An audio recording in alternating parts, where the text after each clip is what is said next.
Hello. Good evening. Is my microphone on? Hello. Hello. There we go. Now people can hear. I'm going to call to order the February 20th meeting of the Bicycle Pedestrian Advisory Committee. If you'd like to join me in the salute to the flag. I pledge allegiance to the flag of the United States of America and to the republic for which it stands, one nation, under God, indivisible, with liberty and justice for all.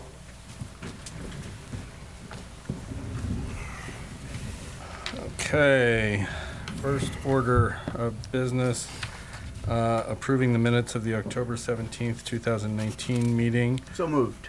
So moved. Second? Second. All in favor, say aye. Aye. Aye. Motion passes. Minutes are approved. We will now move on to open time for public regarding non-agenda items. This is a time for anyone to speak who wishes to speak about items that are not on the agenda, and anything that comes up also as reference, we are not allowed to discuss or reply or respond because it's not an agenda item. Is there anybody, member of the public who wishes to speak? If you wish to speak about an item not on the agenda, please come up to the microphone. You have 3 minutes. Thank you.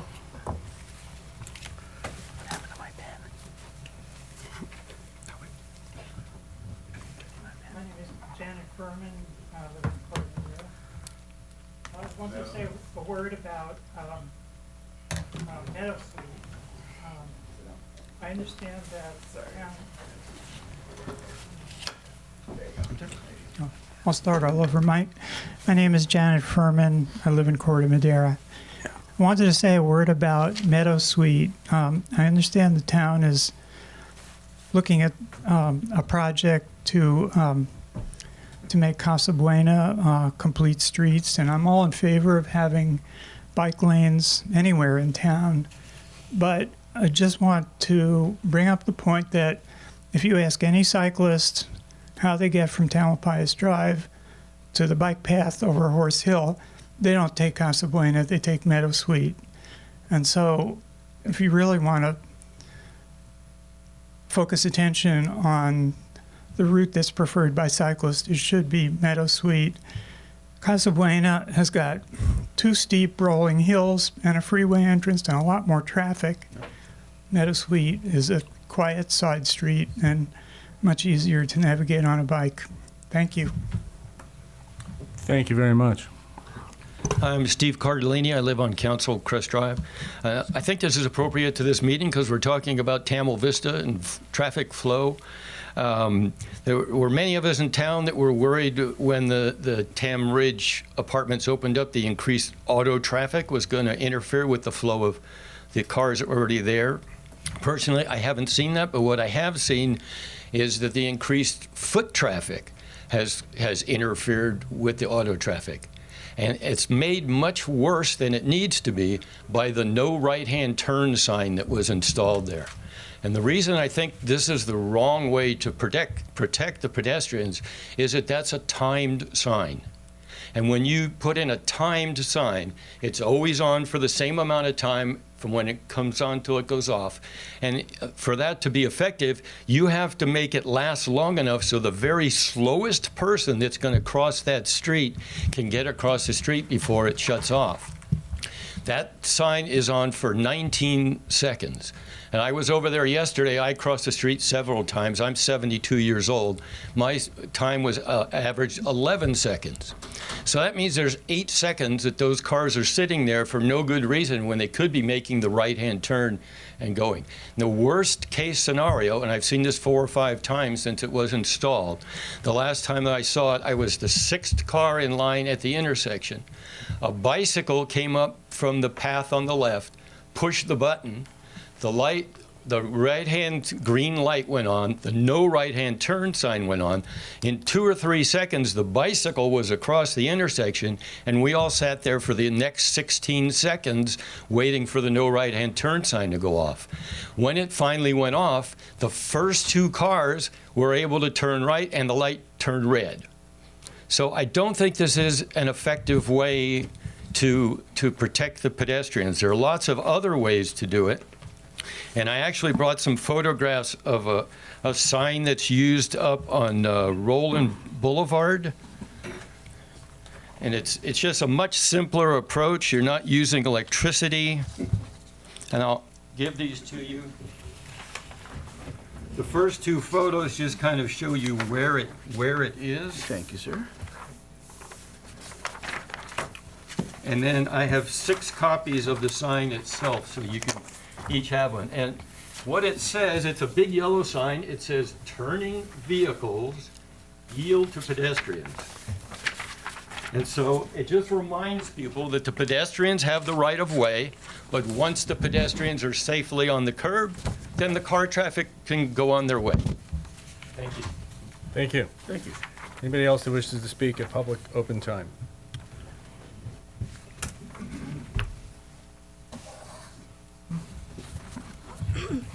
Cindy Winter, Larkspur. I saw Bill Whitney about 10 days ago, and I asked him what's happening on the US 101 northbound off-ramp path. And he said it is once again in the hands of Caltrans. They have 4 people who have to review something. Apparently each person has to reinvent the wheel. So that's the holdup. And he sounded kind of frustrated and disappointed, as we all are. And I just mentioned this because a lot of Corte Maderans want to get that path open. That's all. Thank you. Anyone else who wishes to speak in open time for items not on the agenda? Hearing none, we will move on to item 5, committee member reports. Any committee member reports? We'll start down there with you, Cheryl. I just want to let people know there's a option for people to get a license plate that supports cycling, and you subscribe to this or you commit to purchasing. They have to get a certain number, and then the license plates will go into production. And I don't know what the percentage of the funds, but a certain percentage of funds go to support active transportation. Where do you, so if I may, where do you commit, as it were? Online, you do it online, and this was calbikeplate.com, C-A-L plate, calbikeplate.com. Thank you. Kirby, you got anything? My standard report is there's pizza for everyone. I'm going to get seconds right now. Okay, moving down the line. Mark? I passed. No, thank you. David?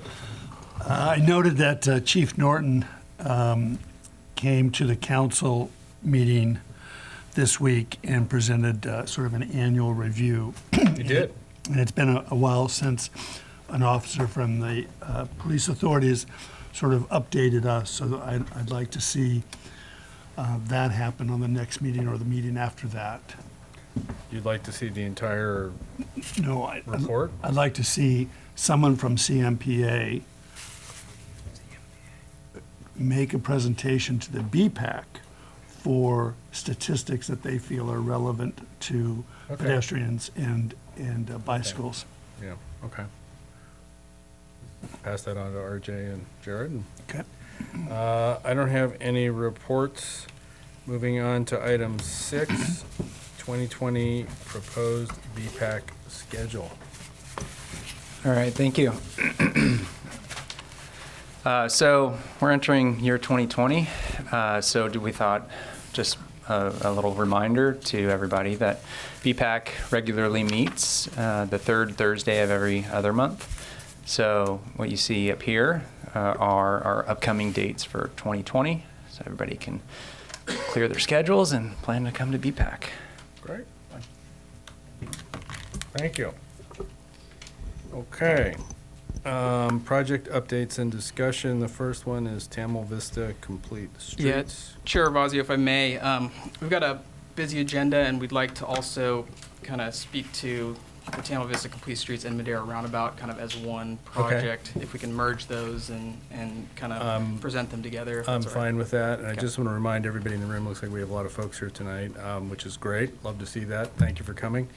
We're an advisory committee. We do not pass laws or ordinances or anything like that. We provide input to staff, who then passes it on to the appropriate parties who are actually making decisions. So I just want to make sure everyone understands that we're not actually voting on anything.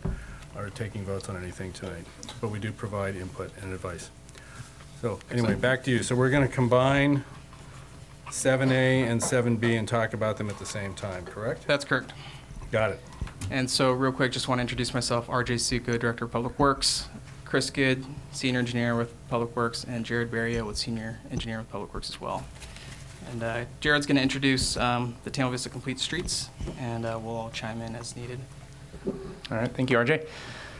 So the Tamla Vista Complete Streets Madera Roundabout project, or like we said, we're going to be talking about those together. They're kind of jointly along that corridor, so we're hoping to build them together. We have a website dedicated to this project with a wealth of information, so we encourage everybody to visit that website. The link is really tiny and small right there, but you can just go onto the town website and search Tamla Vista Complete Streets or Roundabout. Any of those will bring up this project. But yeah, so I want to preface the Sanitary District 2 started construction earlier last year to do some mainline repairs along Tamla Vista corridor. So you may be aware of that construction wrapping up through there. But that was a preface to the Complete Streets project that we're going to be talking about tonight. So really the system we're trying to implement townwide, especially given the sanitary district is under our responsibility, is really do all the undergrounding prior to the paving so that once we pave a road, we can keep it in great condition as long as possible. And so we'll be moving toward more likely a sequence approach where we do sewer projects 1 year followed by paving the next. And as part of the paving, we also look at all modes of transportation and any possible improvements. So talking about the Complete Streets portion, that's the extent from Pfeiffer down to Madera. So we're looking at repaving Tamla Vista and Council Crest also in there, fixing several ADA non-compliance issues with the sidewalks and curb ramps. We're going to be enhancing pedestrian crossings in several locations, designated Class 2 bike lanes in both north and south directions. So we have some preliminary construction estimate cost numbers of about $3.17 million for the combined Complete Streets and Roundabout, and of that, $1.14 million we have an approved grant funding for this project. So I wanted to spend a little time just talking about the history of these two projects. I think meanwhile it'd also be helpful for you want to pull up the web page so we can show. So I mean these are public events with specific dates. You know, on our web page we do have additional information. We have links to staff reports. There's even council videos, so you can really dig in, really absorb all the information, all the material. But in the presentation we really just had the bullets there. But much of the information we're going to share today and talk about is all here. So please visit and reach out if you have any questions beyond that. So going back to the public outreach, this project or these projects have really been in development since mid-2018. There have been a series of check-ins with BPAC and Town Council. There was a neighborhood meeting that was primarily focused on the sewer project that there are approximately 35 residents near Council Crest and Tamla Vista invited, and we also at that time, or I also at that time, introduced that, as part of this, we'll be coming back for a Complete Streets project and a roundabout. So there have been a number of outreach events to date, and just want that to be known to the public, so we're all informed on kind of how we got here. Yeah, so jumping back over to the Complete Streets, just going to highlight some of the primary benefits that we're going to look forward to on this one. It's a long corridor, so you can kind of see the extents here. Warnham is somewhat midway, and then Madera down at the other end. So starting up here at Pfeiffer, advancing down, we're looking at some pretty good enhancements to heavily traveled pedestrian crossing for the Marin Municipal Water District, the introduction of a ped refuge island, rapid flashing beacons, new curb ramps, a little angle, putting the pedestrians in to view of oncoming traffic. Yeah, so the stagger there improves eye contact between pedestrians and vehicles. And then moving over toward Warnham, we have an improvement here to cyclists that want to access the Sandor Marker Trail. There's a small, you can't hardly see it unless you squint, but a cyclist designated turn lane here where the cyclist could queue and wait till it's clear and safe, and then access a widened approach here for the Sandor Marker Trail. New ADA ramps in this area. And then continuing along south. Can I ask a question? Am I allowed to? No, right now we're doing a presentation, but you'll have a moment. You'll have a chance to speak.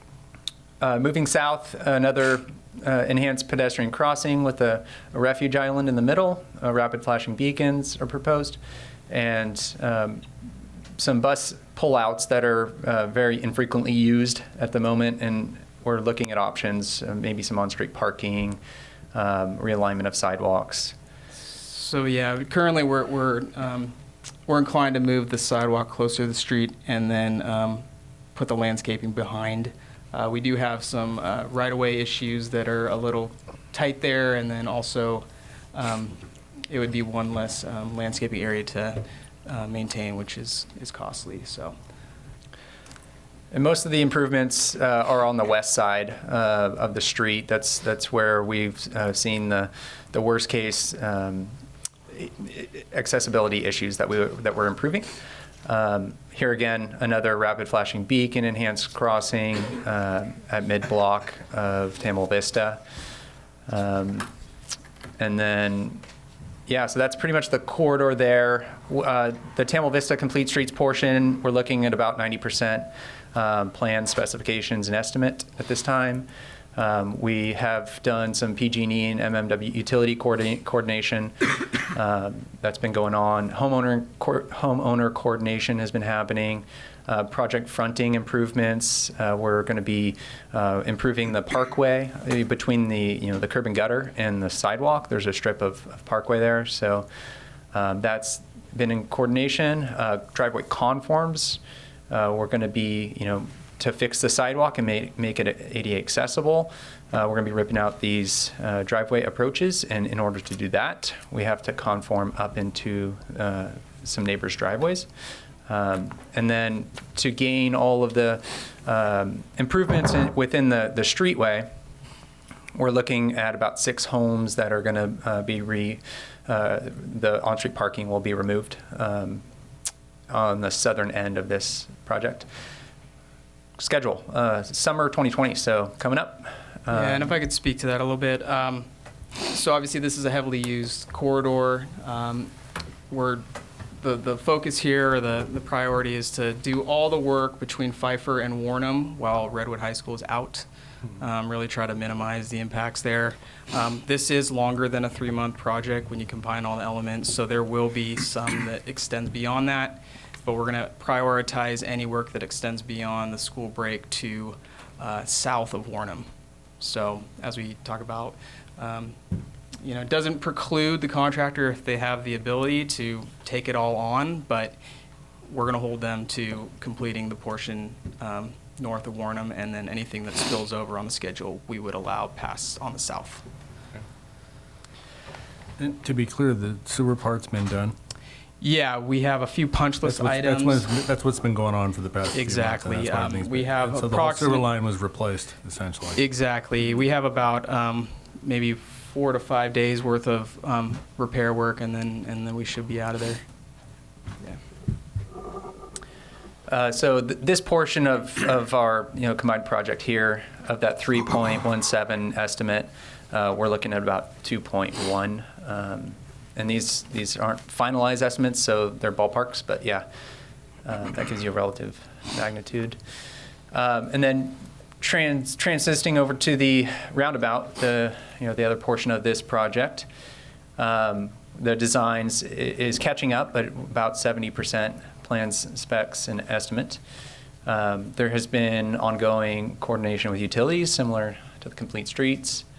Homeowner coordination has also been going on with some project fronting modifications and then driveway conforms. Yeah, and there's still work to do on that front, so that's really kind of ironing out some of the details, making sure we're being thoughtful and listening to the the feedback from the fronting property owners. So that's ongoing.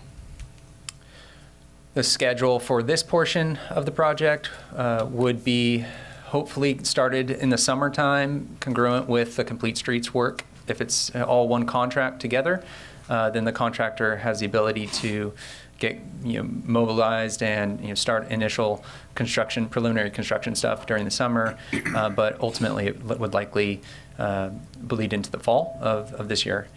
And then the construction cost estimate for this portion is about $900,000. And then if you add up the numbers, the piece that's missing is Council Crest, which is approximately $170K. We didn't have a slide dedicated to that, but that street would also be included in this project and rounds out to that 3.17 preliminary cost estimate. And that's for repaving? And Yeah. Full repaving, curb ramps, repairing. because that's flood prone, isn't it? Parts of it? Yeah, there's some areas that pond, and so we'll be doing some repairs to curb and gutter and improving that as well. Yep. Thank you. Yeah.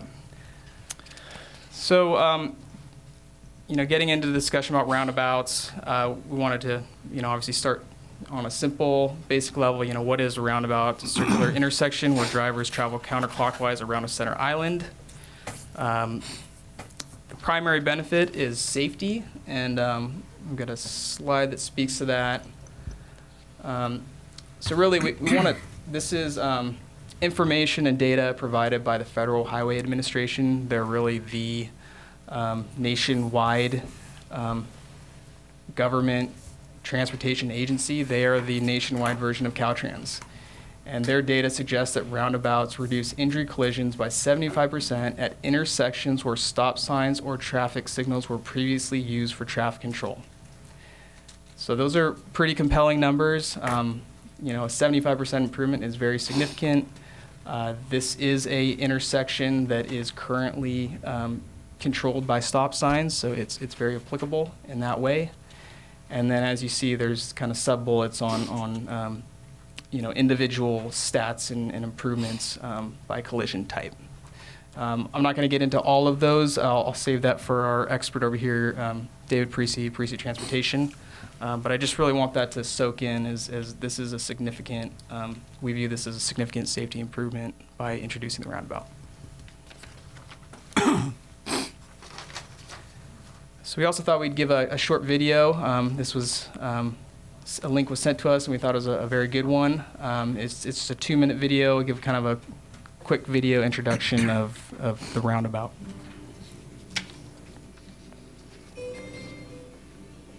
The modern roundabout is a circular intersection with design features that promote safe and efficient traffic flow around a center island.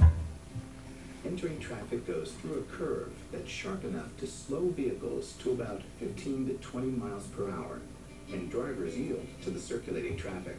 Speeds are kept low because drivers have to go around the curves in a roundabout.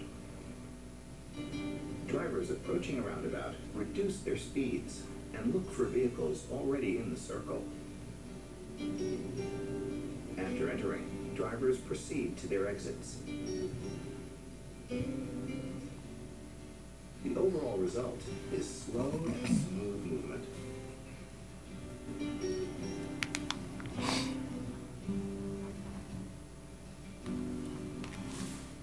At traditional intersections, some of the most common crashes are right angle and left turn collisions. These can be severe because the vehicles often are going fast to make it through a green light. At roundabouts, these crashes essentially are eliminated because vehicles travel in the same direction and at slower speeds. Converting intersections to roundabouts reduces all crashes 40% and injury crashes 80%. There also are significant improvements in traffic flow, which lead to reduced emissions and fuel consumption.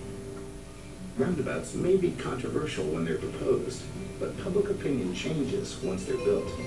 Motorists soon find out, through their own experience, the safety and traffic flow benefits, and then show enthusiastic support for roundabouts.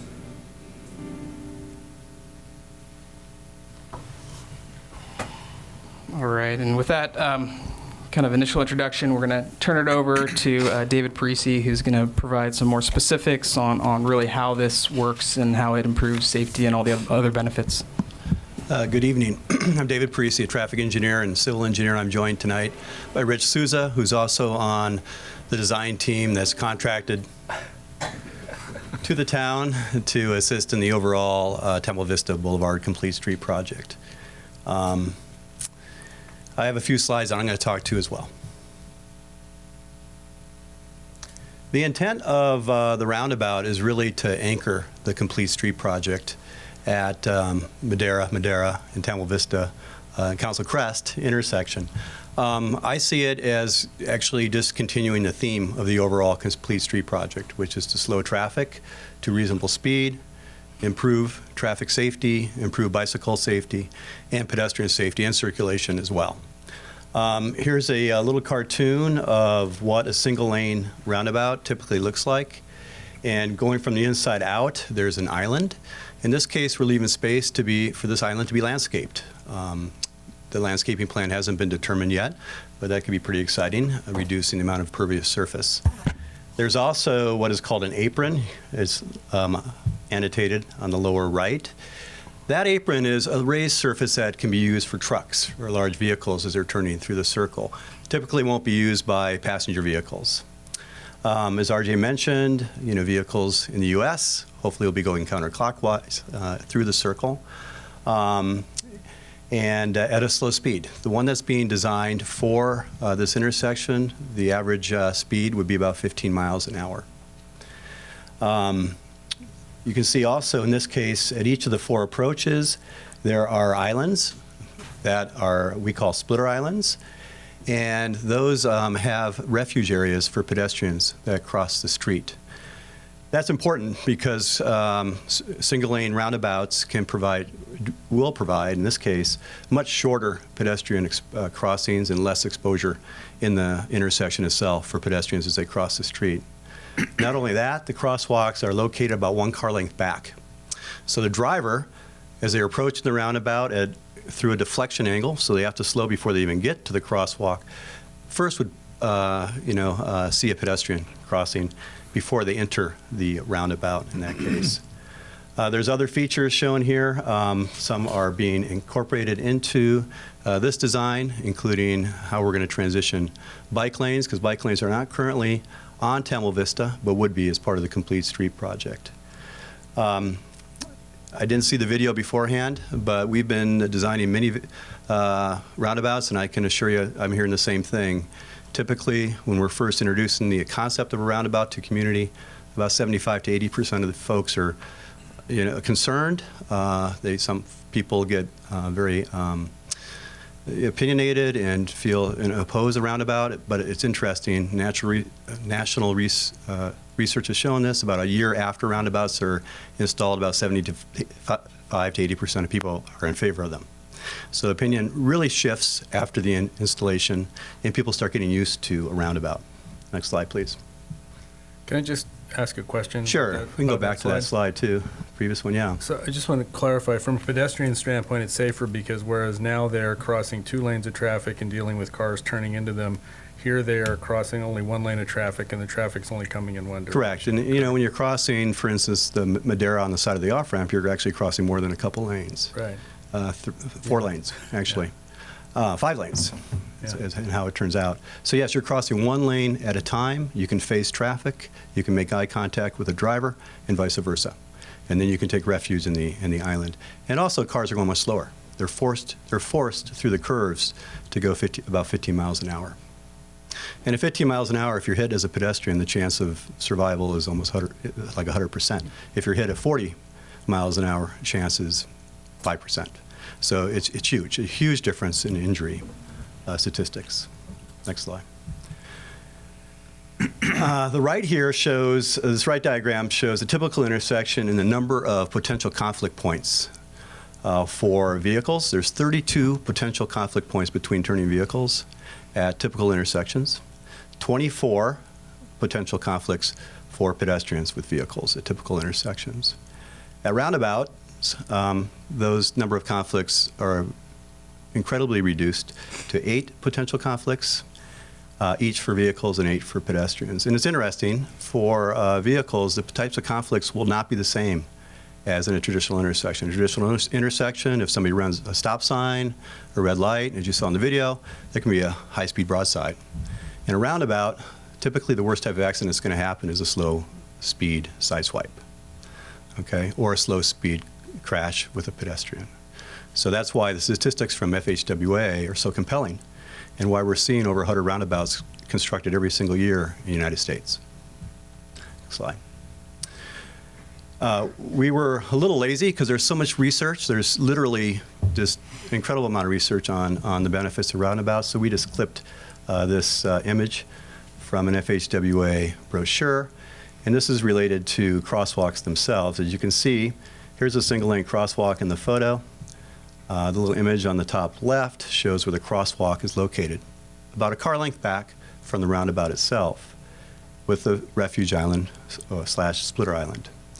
And as it's noted here, it provides a shorter crossing for pedestrians, and it's much safer. Again, drivers can, the bottom line here says drivers can focus on pedestrians apart from entering, circulating, in the exiting maneuver. So they focus on the pedestrians first, then maneuvering through the roundabout, and then pedestrians again, actually, again, at 15 miles an hour or less. Next slide. And here's another image. Just overall, the idea of a roundabout is to reduce the speeds, okay? It also reduces greenhouse gas emissions. It reduces queuing. The intersection at Tamil Vista, Madera, and Council Crest, it does operate at a pretty good service level today with the stop signs. There are a lot of people, though, that are rolling through it. There's a limited police force to enforce, rolling stops. So here's an opportunity to just provide a nice, smooth flow through the intersection with one lane approaching. No right turn lanes, no left turn lanes, just one lane approach for every direction. So today, for instance, when you're going north on, it's actually called Madera before it turns into Tamil Vista. When you're going north, turn right from Madera to Madera. There's a splitter, there's a pork chop island. It's kind of a free-for-all at that location. This allows just one lane approach for all 4 directions. This last slide here compares a modern roundabout, which is shown on the top left, with a neighborhood traffic circle on the bottom right. One thing I do want to note is that the neighborhood traffic circle is raised. I think I've heard that some folks have been concerned or comparing what's proposed here in Corte Madera to the, what should I call them, demonstration mini traffic circles in San Anselmo and San Francisco Boulevard. That has a very limited right-of-way, and the intent of that project, which was implemented recently, was to reduce speeds along San Francisco Boulevard. But it's not a raised facility. It's very low, and vehicles can actually drive over it. So it doesn't even qualify as a traffic circle. But let me go back to comparing what the two are. And I'll start with the traffic circle. You've seen some of these throughout Marin, Berkeley, other places, typically on local streets. And often just a raised island in the middle of the intersection. Sometimes they have stop signs on them. They never have splitter islands for pedestrians. Sometimes, it may be always stop all around. It may have yield signs. But typically it's used as traffic calming to slow down traffic at that location through neighborhood streets. It's totally different than a modern roundabout, which is shown on the top, which I've explained, I think, in enough detail. And here's an image that isn't too different from what the one we're talking about tonight could look like. A lot of opportunities for landscaping and other features. So the design that we've been working on, and we want to hear more input tonight to keep on refining this as part of the whole process. It would look like this. This is a computer assisted design, a CAD design. It's just lines on a plan. Still to be determined is where landscaping goes, color materials, other beautification opportunities which don't exist today. But as you can see, what would happen is along northbound Madera approaching, the 3 lanes at the intersection, it's hard to see behind it. David, could you just demonstrate for everybody where that I where could. you're Can I take talking this about? out? Does it still work? Yeah, go Okay, ahead. great. Because we Perfect. can't read the street names. Okay, so this is north in the direction of you. This is town center. You stand on the other side so we can see your block there. You can look at that screen too. We have 2 screens. I'll use both hands to point to both.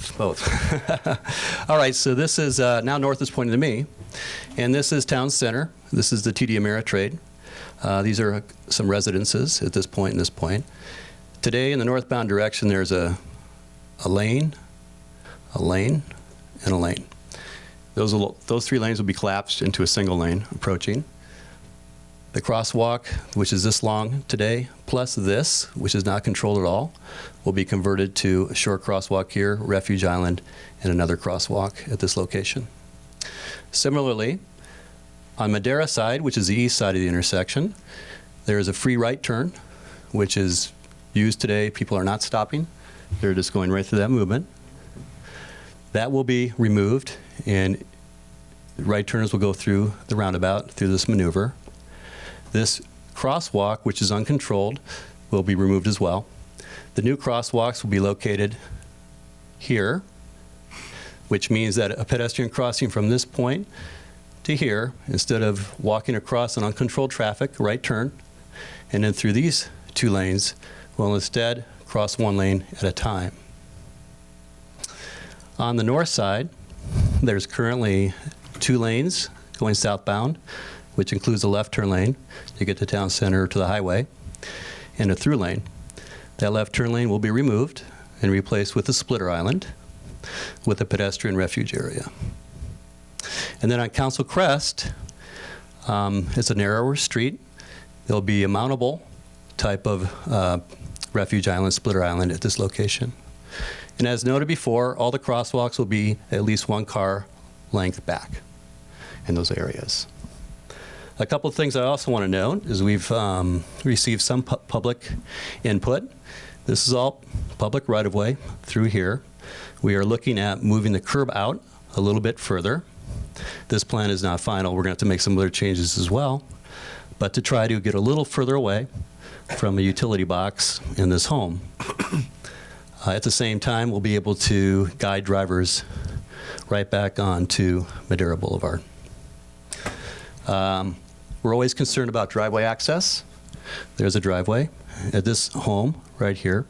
We're going to make part of this splitter island low so that homeowner could access the driveway similar to what they do now.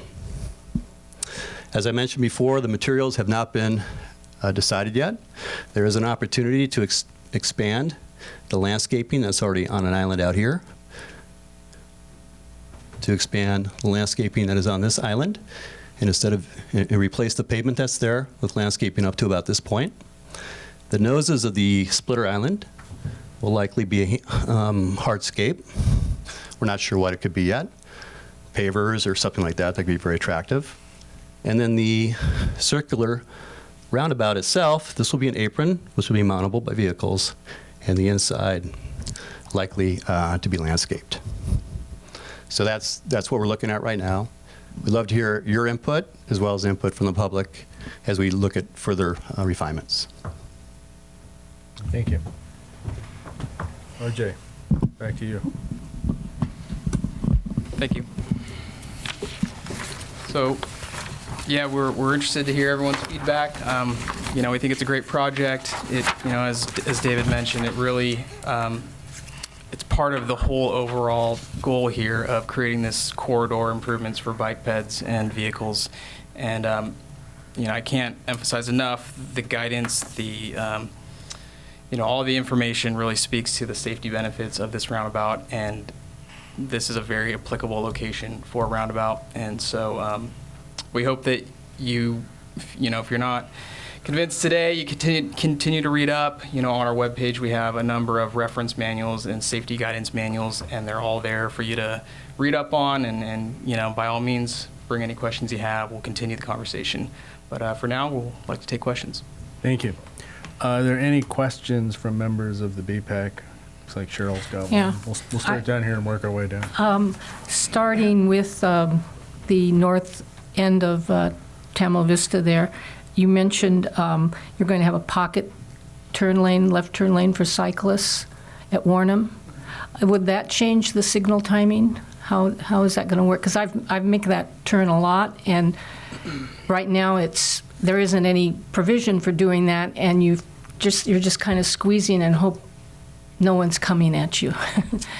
So is there a change in the signal? I'm probably going to defer that one to David. David, if you can yes. recall. Yeah, do you want to put the image back up on the screen?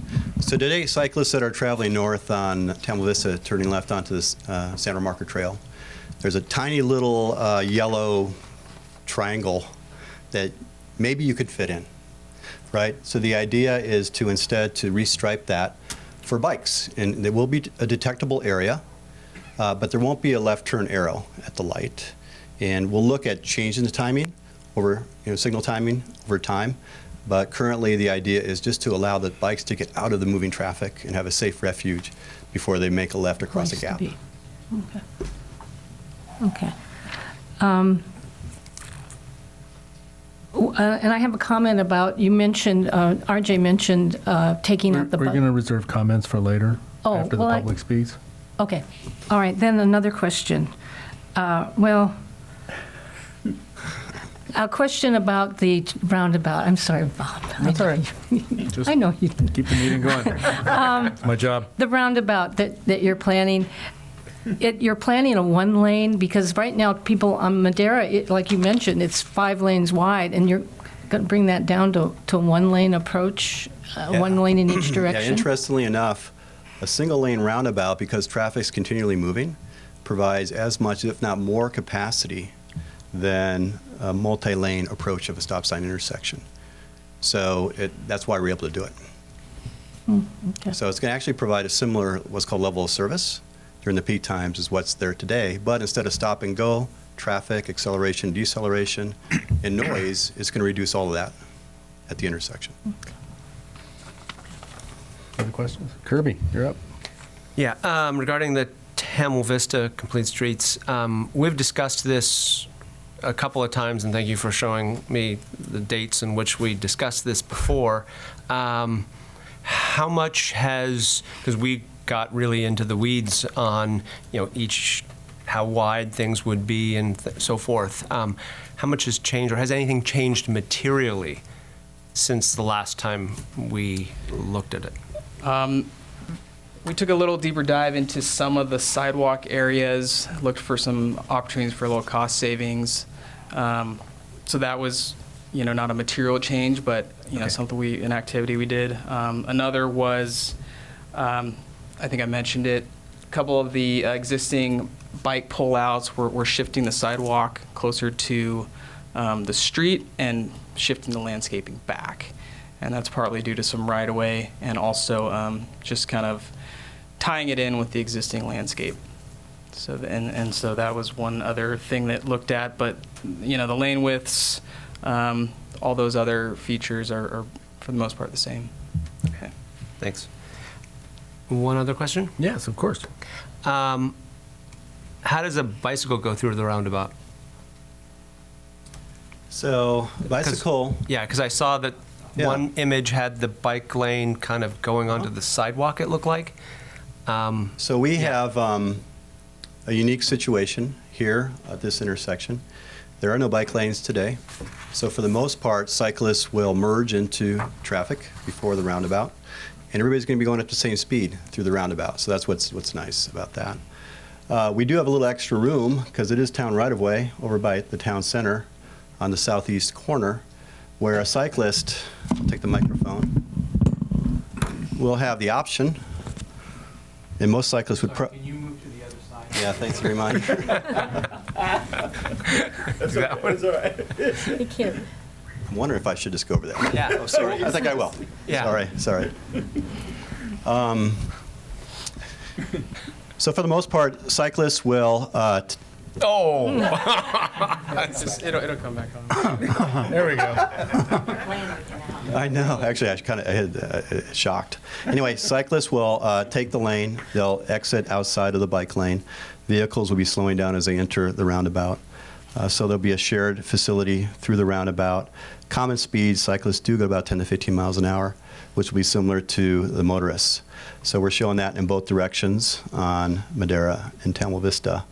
There is the opportunity, because there is some actually town right-of-way in all this space here that's being used for that free right turn lane, that can be used instead to provide for those cyclists that prefer to do this, like maybe younger or older cyclists or folks not as confident, to go up a ramp and share this whole shared zone in here, which is kind of cool.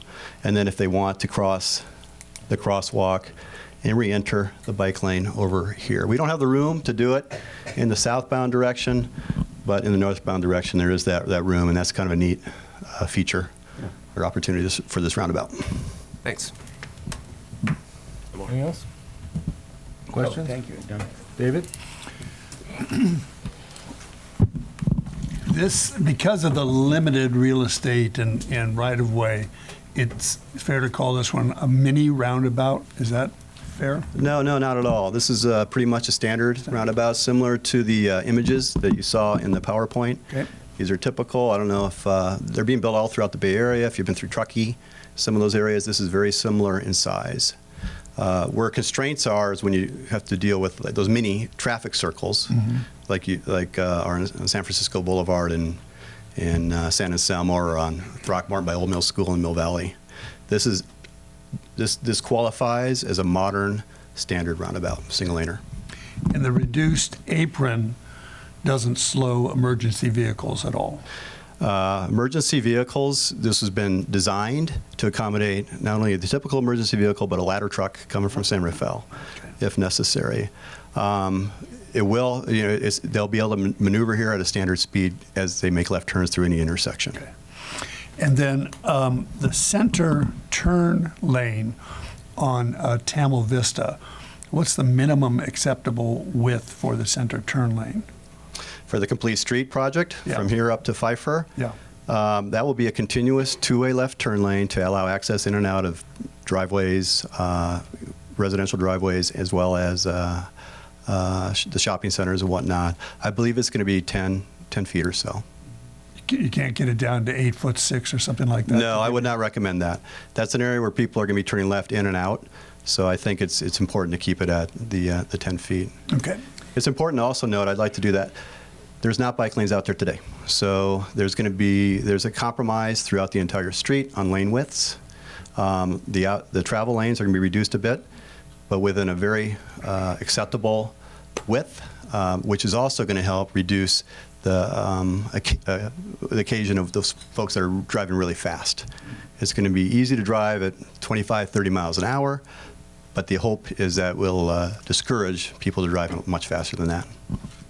I'd like to add a note about just kind of the size and scale of the roundabout we're proposing here, which from the second circle from the inside is approximately 60 feet in diameter, and compared to the traffic circle in San Anselmo, it's about 24.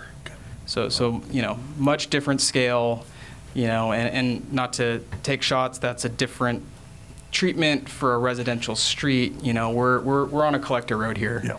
So we're really bringing a different type of infrastructure improvement that's very different.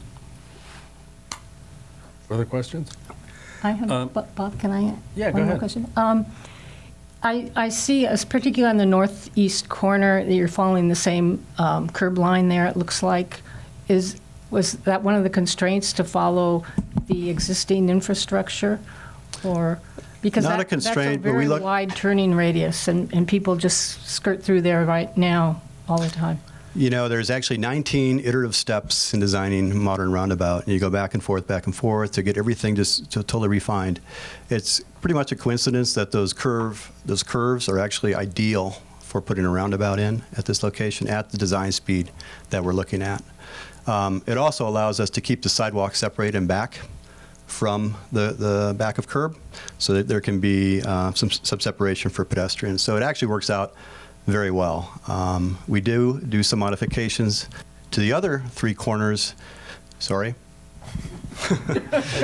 including this comes out a bit, this comes in, this one comes out, just to get this thing totally optimized. But this works out just perfectly for the turns that we're trying to accommodate at the speed we're trying to accommodate them at. Any other questions from anybody? I just had two, and you don't have to answer this, but can you talk a little bit about Complete Streets and what the Complete Streets program is and put that in context for everybody? Is that possible? Yeah, I can 'Cause touch on that. We've been talking about it here on the council Sure, for a long and time. then David can elaborate. Yeah, really, it's optimizing your roadway or your project to really optimize the needs of bikes, peds, and pedestrians when you approach a project. So, safety obviously a huge component of that. Traffic flow, all sorts of number of things. But that's the goal here. We're trying to improve everything for everyone. And David, you want to jump in if you have anything else on that? That's great. Thank you. Second question. I go through this intersection almost every day, and there can be a lot of traffic backed up at those stop signs. If this moves people through a little more judiciously, is that just going to push the traffic down to the red light down by Tamridge Apartments and stop it up down there or cause further issues? Or? No, we don't see that at all. We've modeled this using the simulation software that we have that is very accurate, where we can compare existing conditions to future. And it's actually going to serve the same level of traffic. It could serve more, just like the existing intersections at a high service level. But it's not going to, for instance, the northbound movement through the intersection, it's not going to reduce the delays per se. It's going to slow folks down. They're still going to have to enter when there's gaps in the circle. But we do not see any likelihood of increased traffic demands because there's a circle here. Right. Which brings me to my final question. We do see this as slowing traffic down on, yes, okay. Just want to confirm that. I never heard that stated specifically, but I know we talked about that in the past and wanted to make sure everyone knows that's one of the goals of the project. Okay. Any other questions from the council?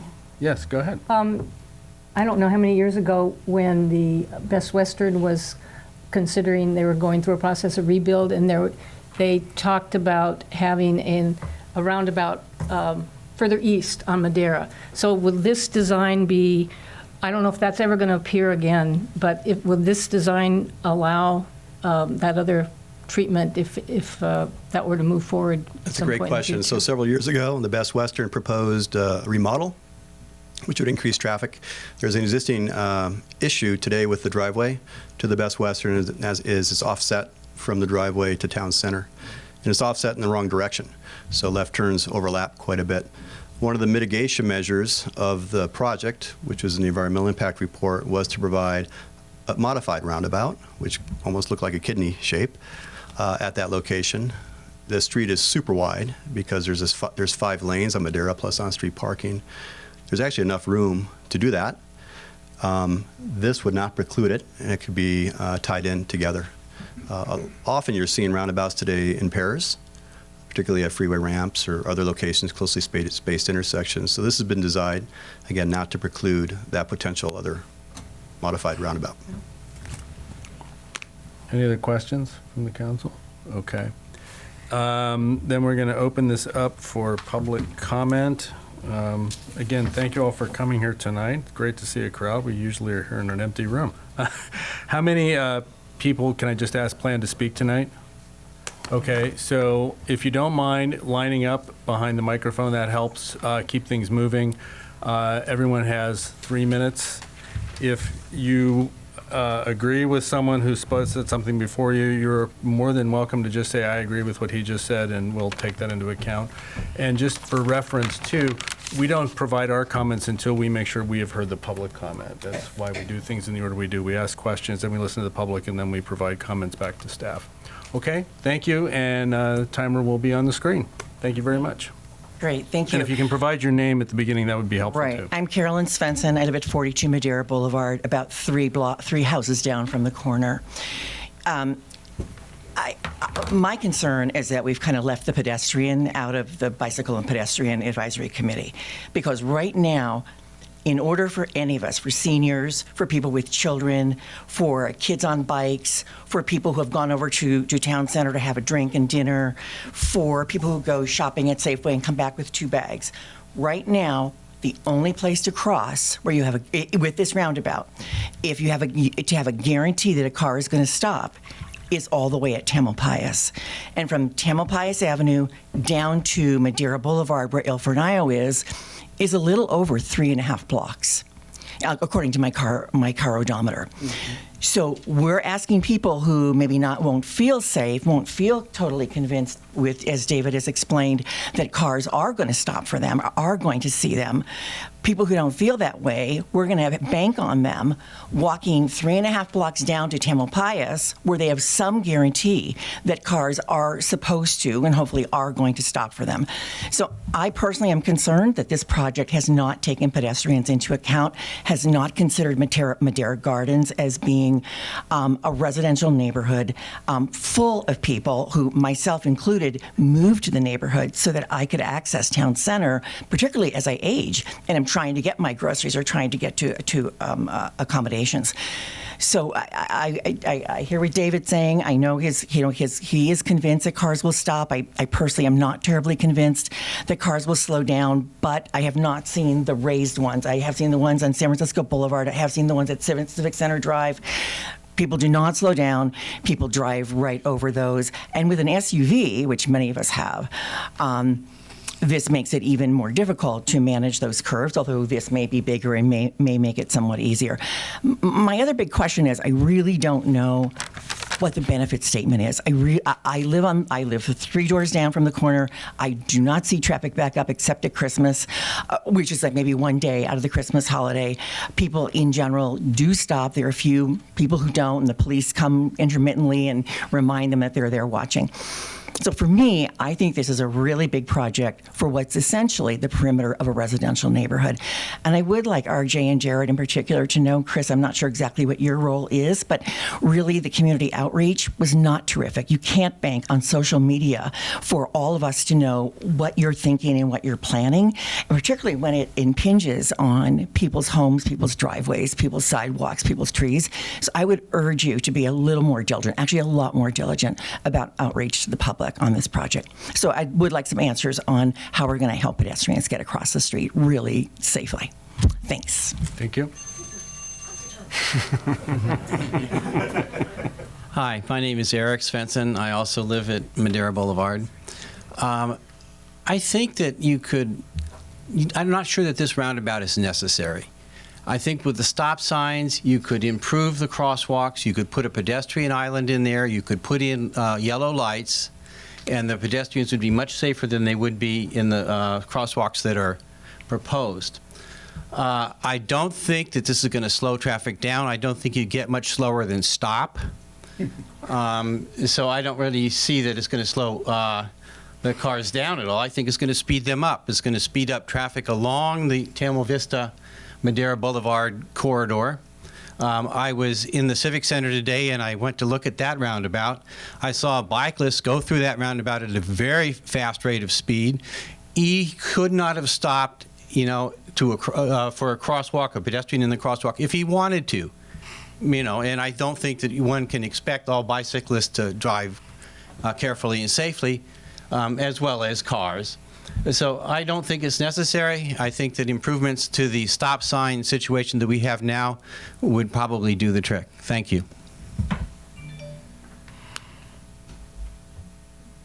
Next, please. Yeah, hi, I'm Kenton Wolfers. I live at 46 Madera Boulevard, which is right here. So one of our biggest concerns is this is our daughter's bedroom. And right now, people come and turn like right about here, or go straight right through here. So what's going to happen is you're going to have people coming a lot closer, and they're going to be in this radius, basically aiming right at our house with headlights, cars, and big trucks. both from this place and this place. So it's going to, in my opinion, make it much more dangerous for our family to live there and noisier. Also, thank you, David. You guys did make some adjustments to the program. I appreciate that. However, I noticed in the roundabout marketing video with the cheerful music, it wasn't a residential neighborhood in any of those pictures. Those were mostly commercial neighborhoods or shopping centers. There were no large trucks. There's a lot of large trucks that come and make turns here. They're very noisy. And if those are coming here and pointing right at my house, and if they're smoking their Juul or texting or whatever, I feel like the risk is very increased that somebody's going to continue on that path right into our house. The other question I have is that a lot of people have mentioned that there's a lot of traffic back up here, and I live here. I look out my window all the time, and I rarely see traffic here. So, but what I do see traffic is down here at those two lights at Warnham and Tamil Vista and Pfeiffer and Tamil Vista. So one question I have for David and for the Public Works folks is, were roundabouts considered or some other method considered to alleviate the traffic at those 2 points? If we're going to go in there and jackhammer things out and redo things, it seems like that project is nice, but it's not doing anything to alleviate the traffic in the most impacted areas, in my observation, in that particular area. Also, it is a nice image to think that people are going to drive around here, but what people really do is drive straight through as much as they can. People have a tendency to take the path of least resistance, and I know that the San Anselmo, San Francisco Boulevard is different, and I recognize that it is different, but what I observed is people were definitely taking the path of least resistance. As a matter of fact, what I noticed was that pedestrians didn't go to the crosswalk there, and I know that it's different, but they walked straight across. Maybe this will be more clear for people to do that, but I think it's, you can't necessarily assume that the marketing video is how people will behave. I would like to see police officers start to enforce the fact that this Indy 500 drag strip right along here between Tamalpais and Madera be enforced, because part of the problem isn't the intersection, the problem is the people. People are rolling through, people are distracted, whether they're pedestrians or bikes or cars. They're really being not having good behavior. Thanks very much. My name's Catherine Wolfers. I live with Kenton at the house on the corner with the red roof, the one that's the most impacted at this intersection. It's, it's not the one that, it's not over here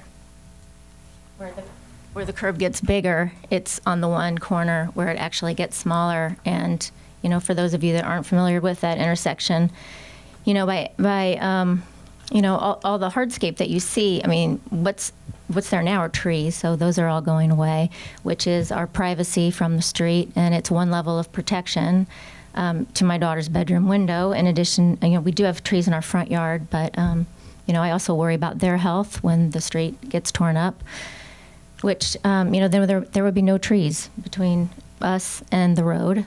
I agree with what everybody said already, so I won't repeat it all, but especially the videos, none of them had examples where they were in residential neighborhoods. So I think that's really important. I actually like roundabouts, and I think they're helpful. The one up in Petaluma is great.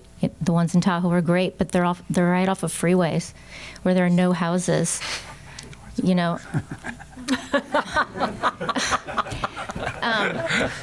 Yeah, so they're just not good examples, I mean, this is, at least half of it is a residential neighborhood. And, the comment that was made earlier about how this is a main corridor, so you don't have to think about residences. Well, half of them, this side, they're all residences. So that didn't feel too good to hear about that. It felt like, you were just forgetting about the families that are living on the west side there. So I think that's about it. Thank you.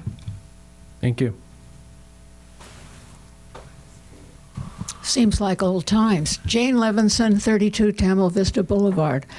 I have 3 points to make. I renamed this project Monstrosity 3. Monstrosity 2, you all knew Monstrosity 1, the big building down the street. I don't even want to mention its name.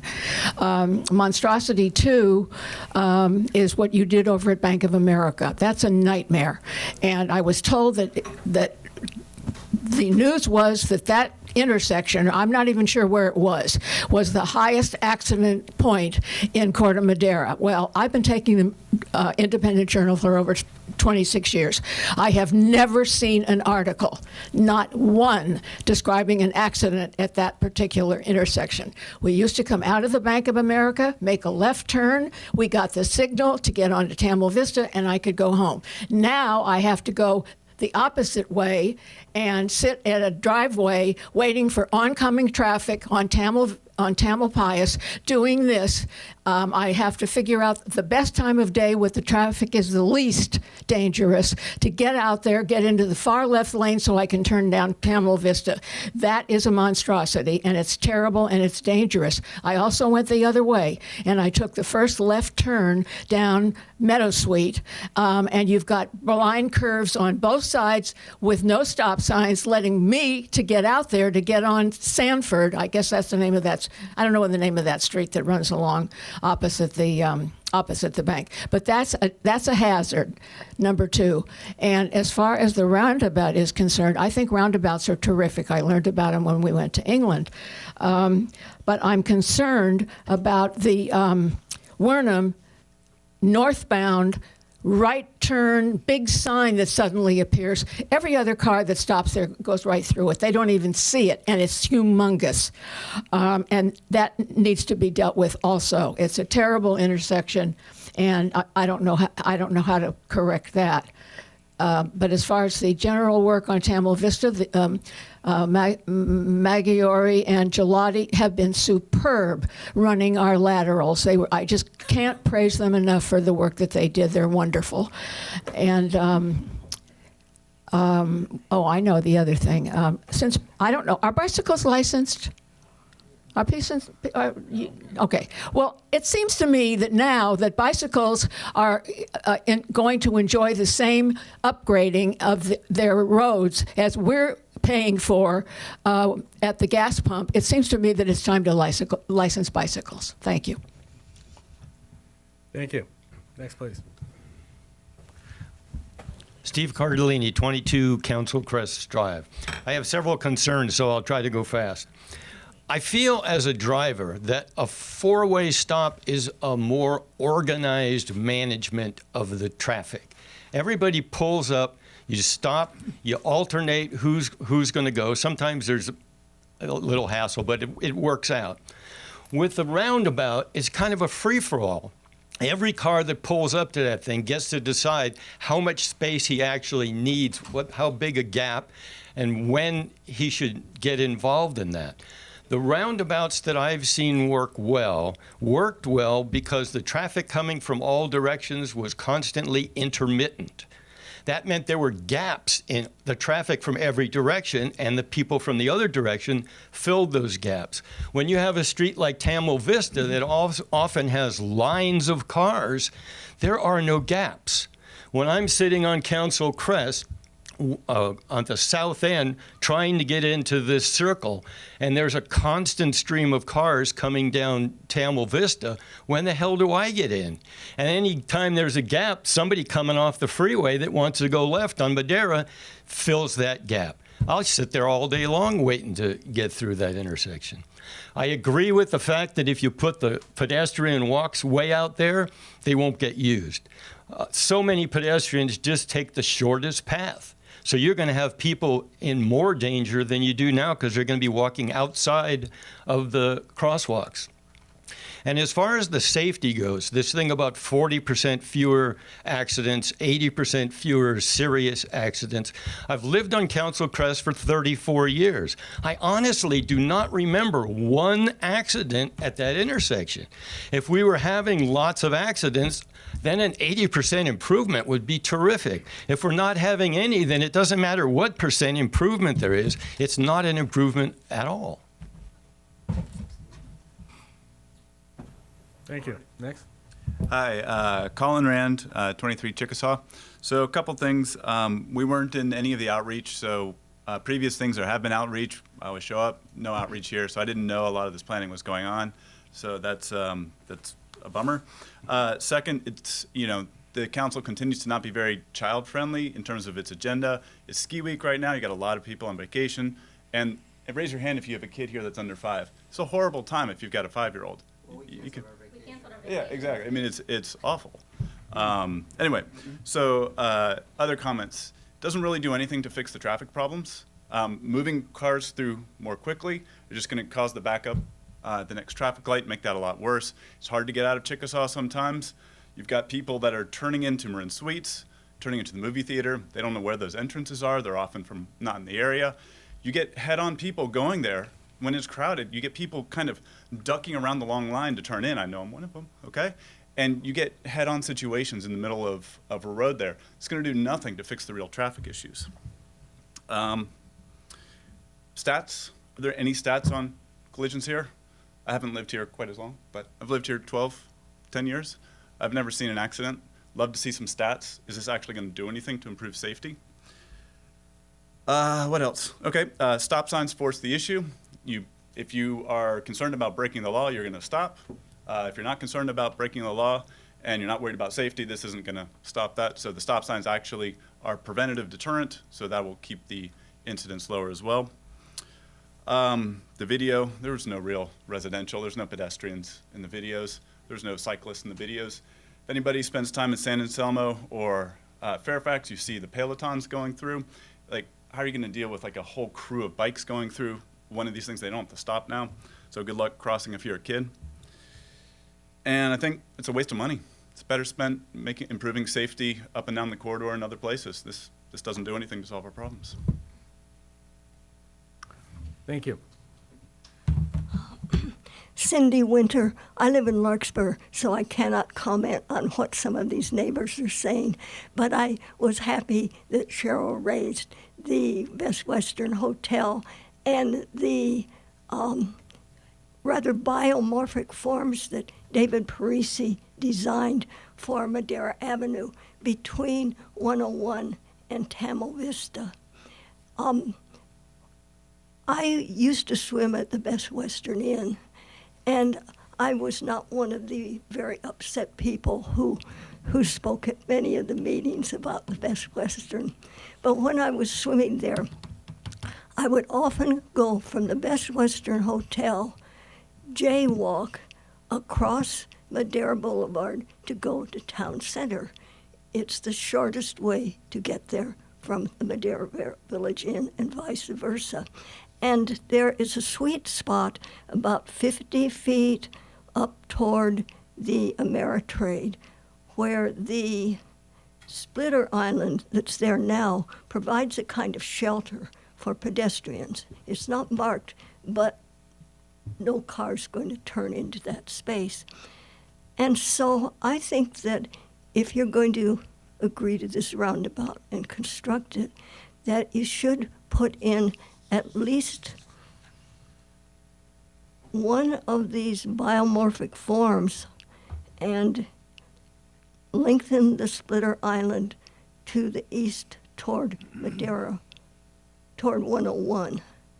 And I went through my old files, and I have a whole lot of the diagrams that I copied, and I have only one diagram here of what I told you about the pedestrians crossing the street midpoint. And should I give it to RJ or should I give it to David Parisi? Okay, thank you. That's all I have to say. Thank you. My name is Karen Mangan, and I live at 17 Council Crest, which is at the north end of Council Crest.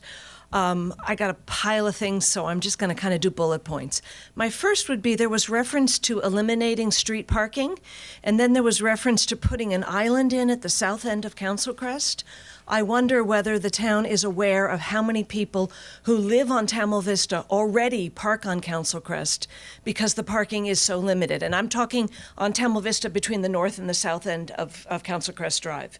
So if you need to take away some of that parking to make this happen, and you're putting a center island in, which means you're taking away even more parking, I think it's something you need to address because it's going to have an impact. So that's one thing. Second thing is I am completely in agreement with the other residents of Council Crest that this roundabout assumes commercial on all four corners, and it is incorrect. I am not as directly impacted because I'm at the other end of the street, but that is a residential corner, and it is a residential corner with private homes. So I don't think this is ready to go. I was very involved in news on the sewer stuff because our block has been the block from hell pretty much this winter. And whoever said the nice things about Gelati, I'm sorry, I have to contradict them. They have been a nightmare for those of us who live on that block. So I pray to God that Gelati is not doing this next project. It has been messy. The timing has been a disaster. I worry that if this really is supposed to start in the fall, it's going to start in the winter when we've got rain and we've got mud, and the project's going to take a full year rather than just a couple months. I really did not know about this project until I saw the email this past week. I don't know how I missed it. I did miss the August meeting because I was out of town, but I knew all about the sewer stuff. I didn't know about this at all. So I have to agree that the community outreach on this has not been good. I have lots of other thoughts, and I know I don't have time for them. I would happily put together a list of concerns that I have, type it, and send it to whomever. So I'll ask you guys at the end who I send that to, because I would really like to see a lot more thought. Finally, because I have 44 seconds, the location of those pedestrian crossings I think is dangerous. I have been in roundabouts in areas that I don't know and found pedestrian crossings right in front of them, and those pedestrians pop out of nowhere when you don't know where you're going. Those of us who are local might get used to them, but we got lots of people coming off that freeway who are not local, who are not going to see those pedestrian crossings and honor them. I actually do think that this is more dangerous for pedestrians than what we have existing. It might be better for cars, but I think it's more dangerous for pedestrians. Okay. Thank you. And if you have something you want to send to everybody, I would send it to RJ, and then he can route it to his people necessary. Thank you. Brian Muller, Council Crest. I'm next to the Wolfers. And Chris, I sent you a note today. I don't know if you responded, but I was just concerned because I thought their property was being impacted and their trees were all being removed, and I think you answered that today. But I'd like to repeat that, I do think this is a better solution. I differ. I find that this is not unsafe. This is a very dangerous crosswalk by everyone turning here. No one's looking at you.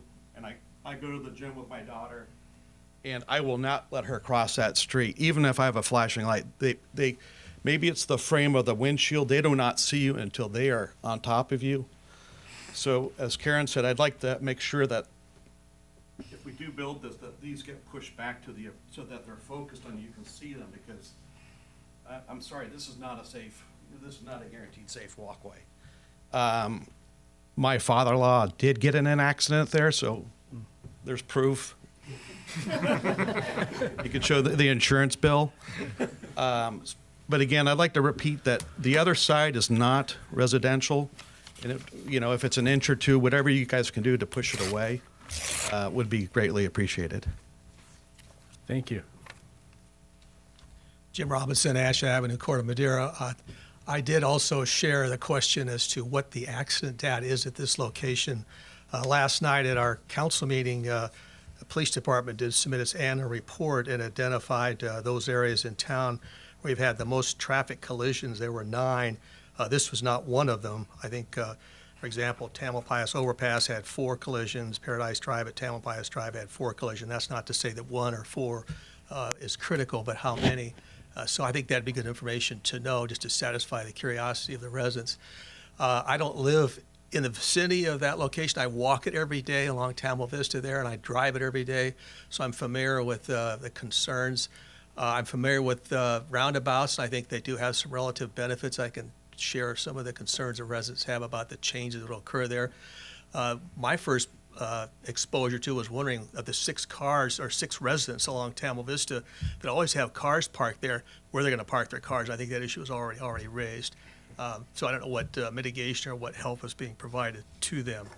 I also, when this project came up about a year ago, one of the things I encouraged the town to do, and I think the town does an excellent job on issues relative to whenever there's someone putting up a home occupation in our resident, we get a letter about it. Whenever they're going to do any paving job, we get a letter about it. But I was surprised, frankly shocked, that many of the residents were unaware of this project, and even some that lived along the corridor where the improvements are planned. So I think that's something we probably need to address in the future. With respect to walking across that as a pedestrian for the past 11 years, I average about 3 to 5 miles every day. And what I can tell you from my own personal experience is it's unsafe to walk across any street in a crosswalk. If you go along Tamalpais, I've actually found when I used to walk to the library at the signalized intersection, it was less safe for me to walk at a signalized intersection because people saw the green light and they went. When I was in a crosswalk, there was no signalized intersection. People would see me and slow down. So my experience is different from some of the others. And while my cardiologist asked me to do more walking, I felt I wanted it to be a safe walk. So I avoid making any crossings at any of the crosses if I can avoid them. That being, I believe the design certainly shows some relative benefits, but I know I've talked to a number of residents, as I mentioned earlier on, did not know about this project. I've talked to some people at the town center that say they're unaware this project's going ahead.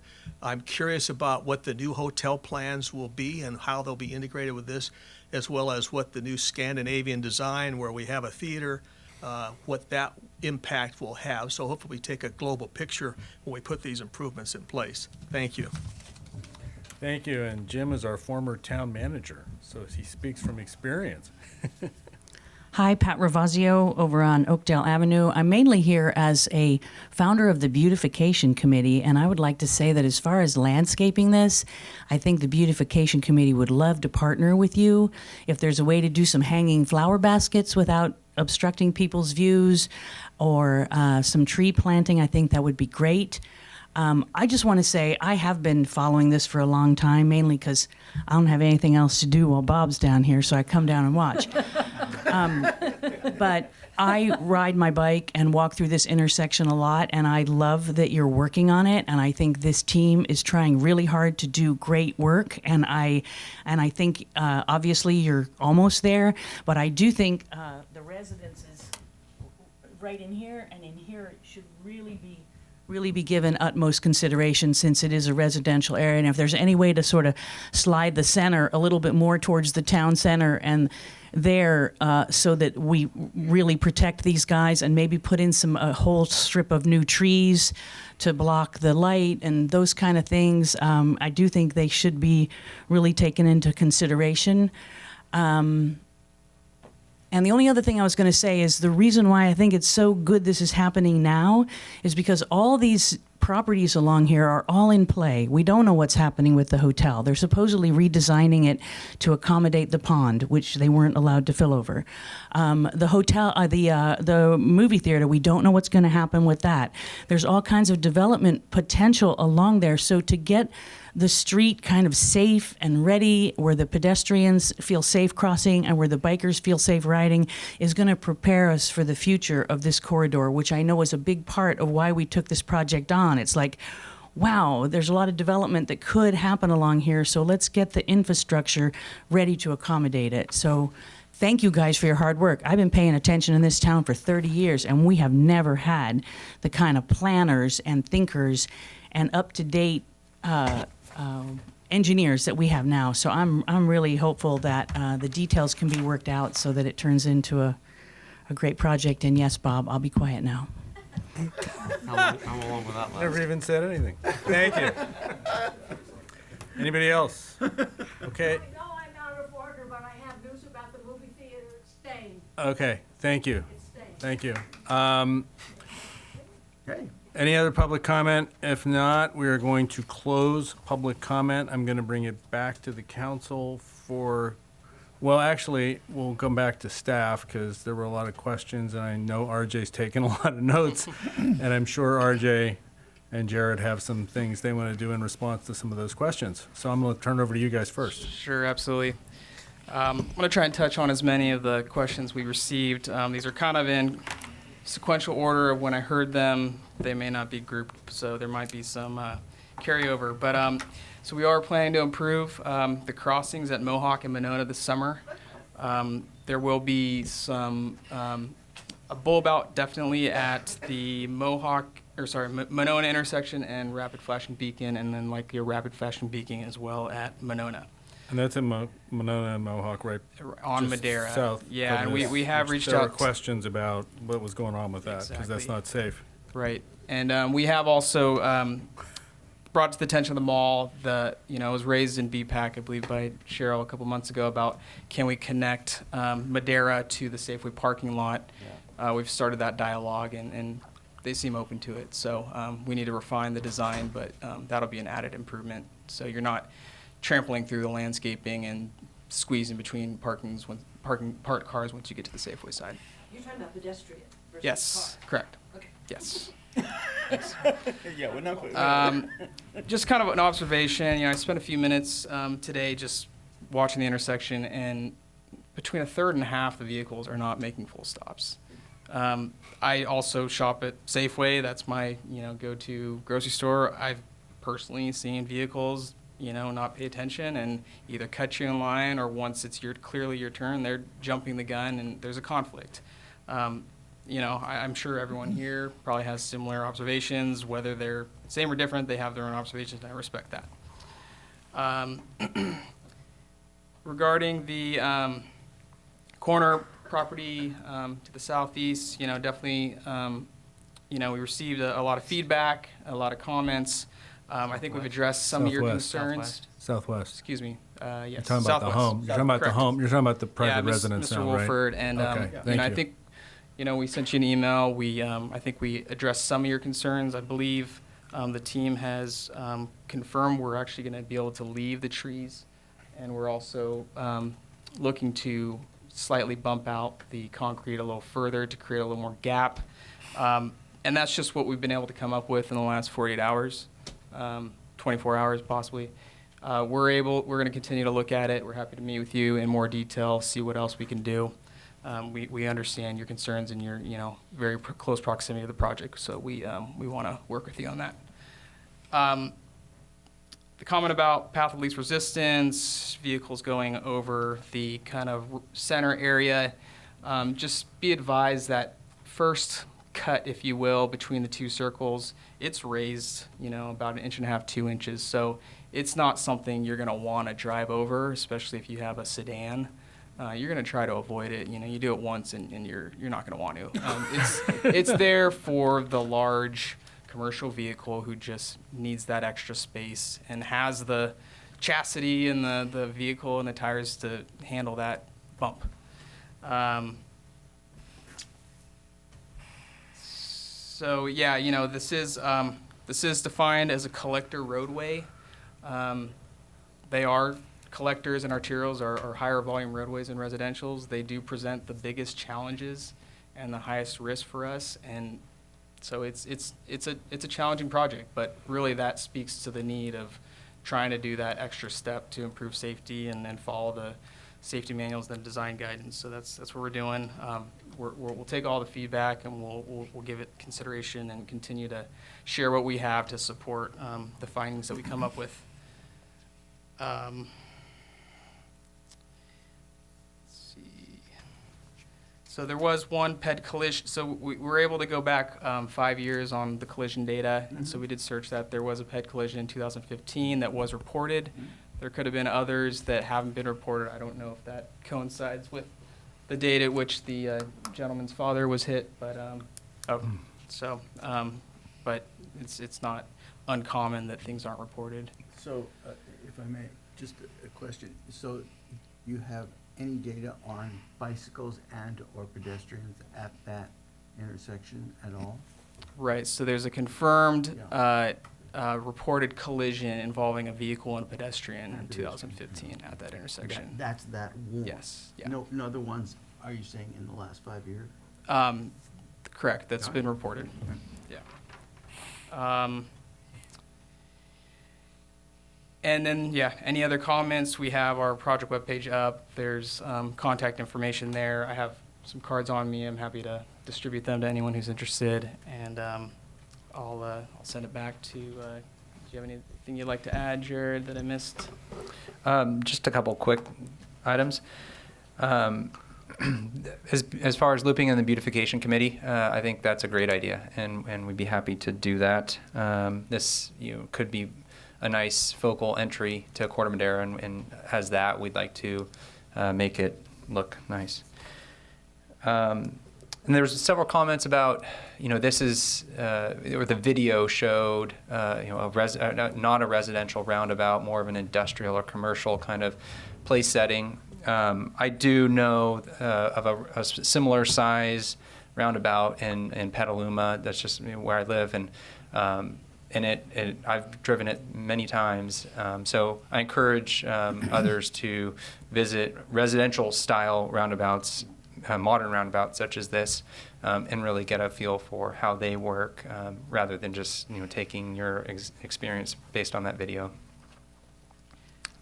And just one other that I glossed over, just unrelated, but just want to make a comment about the Sanford intersection. So Tamalpais and Madera is one of the most high collision intersections in town, if not number one. And the problem and the reason for that project was because the close proximity of that side street to that intersection created conflicts. I'm happy to share more technical support for that, for that project to whoever wants it. Thank you. Talking about the two-way that turned into a one-way with a bike lane only. That's correct, at the Bank of America and the Pete's Coffee, yeah. Okay, so let's come back to the council for any questions of staff first. I have a follow-up question. Yes, please, go ahead. Gentlemen, may I ask, do we have any volume information, volume data on that intersection? How many cars, the drill? Oh, I'm sorry, I apologize, yeah. I think it's on. Oh, okay. Yeah. What I'm asking the staff is, do we have volume statistics on the intersection? How many cars are going through on an average day, or, I don't know it off the top of my head, but we do. And Yes. we're also preparing a formal basis of design memo that will be, added to our webpage once it's available. It's in draft phase. But yeah, it'll address all that. Okay. And the last question is, to predict, if you can, or project, will there be, leaving aside the type of intersection, are you expecting additional traffic on that corridor and that exit, as it were, or entrance onto the freeway? Can you do that? Are you able to project? I'm not sure if I understand completely, but we're not anticipating more traffic by building this project, but No, I didn't ask- as David spoke to, it can accommodate higher volumes than your typical stop intersection. No, I appreciate that. What I'm asking simply is, do we have any projections on the additional traffic that will occur regardless of the type of intersection, not which is better or what have you, but just over the, let's say, 5 or 10 years, will there be more traffic anticipated coming off of that exit or entering, and the traffic flow on that on the corridor itself? Yeah. I don't have specifics, and I don't know the Okay. predictions on that. Yeah. Sorry. I don't know is perfectly fine. I just wanted to know if there was some. Okay. Done? Any other questions, first off, for staff? Questions? Yeah, go ahead. Yeah, there was a question brought up about trucks going through here, and I assumed that trucks coming off the freeway going to there, but apparently someone said there's a lot of trucks. Is this going to be an issue with trucks making a turn through this intersection? We've run turning templates for all the vehicles that would use this. Is it the, I'm not sure if we ran the design vehicles, the WB40 or the STA. Perhaps David wanted to speak to that? Yeah, without getting too technical, what we can accommodate through this design is a standard 18-wheel semi-trailer truck, as well as a ladder truck vehicles. So yes, any vehicle that's going through the intersection today would be able to also be accommodated here. Yeah. And regarding the traffic numbers, Yeah, we do have traffic volumes for the different peak hours. By, I believe, pedestrians, bicyclists, and traffic for every single movement. And that's something we've been dealing with and working with in this design. I would imagine. Okay, thanks. Yeah, go ahead. Regarding the crosswalks, was there consideration for rapid rectangular flashing beacons? Good question. You know, there was a lot of good comments made by the citizens tonight, which I really appreciate, particularly regarding pedestrian safety. And, you know, these modern roundabouts have been really refined through the years.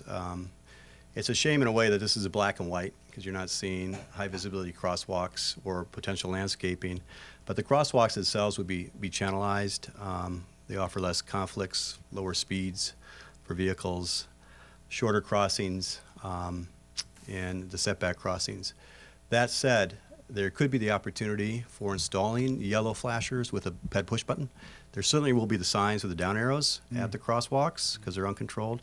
And that's providing what are called the rectangular rapid flashing beacons can certainly be considered. I will say that rectangular rapid flashing beacons are not appropriate at stop-controlled intersections, because the question came up, could we do something different for the stop-controlled intersection? We could not put the beacon there because it's stop-controlled. Okay, and if anything, we did look at reconfiguring this intersection as an all-way stop-controlled intersection. To make it safer, we would have to remove traffic lanes, which would increase traffic congestion. But going back to your original question, yeah, beacons could be considered as part of the pedestrian arsenal here. A suggestion was brought up, and I was curious if it was considered in the design in consideration of the residences moving the center of that circle. You could argue closer to Safeway and farther. There's a lot of room, right? Seems like there's a lot of room to go southeast with the circle, and that would go farther away from residences. We looked at that. It looks like there's a lot of room, but there are some constraints, and the biggest constraint itself is Tamil Vista right here. If the center or the axis of the circle was to move, we need to move and widen this part of the road because of how the deflection angles work. We want to have, again, the 15 mile an hour or less speed coming into this. When we start offsetting things too far, we get straightaways through a roundabout, which we will need to avoid. We will take a look. This is great, fantastic comments we got tonight. We're very aware of these areas. We're trying to get away from them as much as practical. Again, you're not seeing landscaping, hardscaping, but I've already came up with some ideas to move this very close to where the curb is today. So we'll keep on working on it. Other question? No. Looks like Cheryl has a question. Well, not so much a question. We're going to do comments in a minute. Okay. We're still doing questions. I just want to clarify that this, in your opinion, is safer for pedestrians than the current configuration because pedestrians are just crossing one lane of traffic and higher visibility and slower moving traffic. Yes, I would. My opinion, this would be a safer condition for all modes traveling through the intersection, including pedestrians. Okay, thank you. And anything we can do, how much parking are we losing on Tamil Pius, and is there anything we're doing to mitigate that, or can that be mitigated in some way? Tamil Vista, I'm sorry. Jared can probably speak to the numbers. One of the blocks is currently red curbed, and there's one other that is not, and that is being proposed as red curb. Do you have the numbers on that? Yeah, so like RJ mentioned, one block, and I'm trying to activate the PowerPoint so I can look at it. One block is entirely red curbed, and the other block has, so here's the roundabout is just over here. I believe there's one house red curbed here, two houses red curbed here. So we're looking at 6 homes here that would lose on-street parking. And then this block here currently is on-street parking is not available. It's red curb for this whole block. So yeah, these 6 kind of in the middle, right here, running right up to the Madera intersection. I'm sorry for jumping in. The parking removal would be to accommodate the complete street improvements along Tamil Vista, but not the roundabout. The roundabout would not require the parking removal. But it sounds like the center island at the bottom of Council Crest might also cause parking to be removed, because that's all, that's where it's over right now. That's a good point. So that's an area we can look a little further at, see if we can skinny it up to reduce the impact there. Because everything that can't fit on Tamil Vista now parks in Council Crest. There'll be a lot of driveways on that street. We're going to run out of space. Thank you, David. Okay, are there any other questions from the council? Is there anybody from the council who would like to provide feedback or comments to staff about this project? Go ahead. Yeah. I want to look at this, let it kind of digest it, but I do see that with having the crosswalks set back from the circle itself, that the cars they're at a right angle to the cars, and so presumably the pedestrians would be more visible, and that would be more safer. So I think it has great potential. I live just north of this intersection, in the 4th door up. So what I see people doing is sometimes stopping in front of our home and using their cell phone. And I'm really glad they have a place to stop. If we take out the parking, we won't have that. And that's why I was thinking you were mentioned taking out the bus stop in front of the shopping center, just north of Marin Suites. And that would be another place people could stop. I think it would be really, I don't know if this has ever been done, but to have a place that's marked and people know I can stop here and talk on my phone in my car and stop and be safe, and I'm, otherwise to just discourage people from doing what they tend to do now.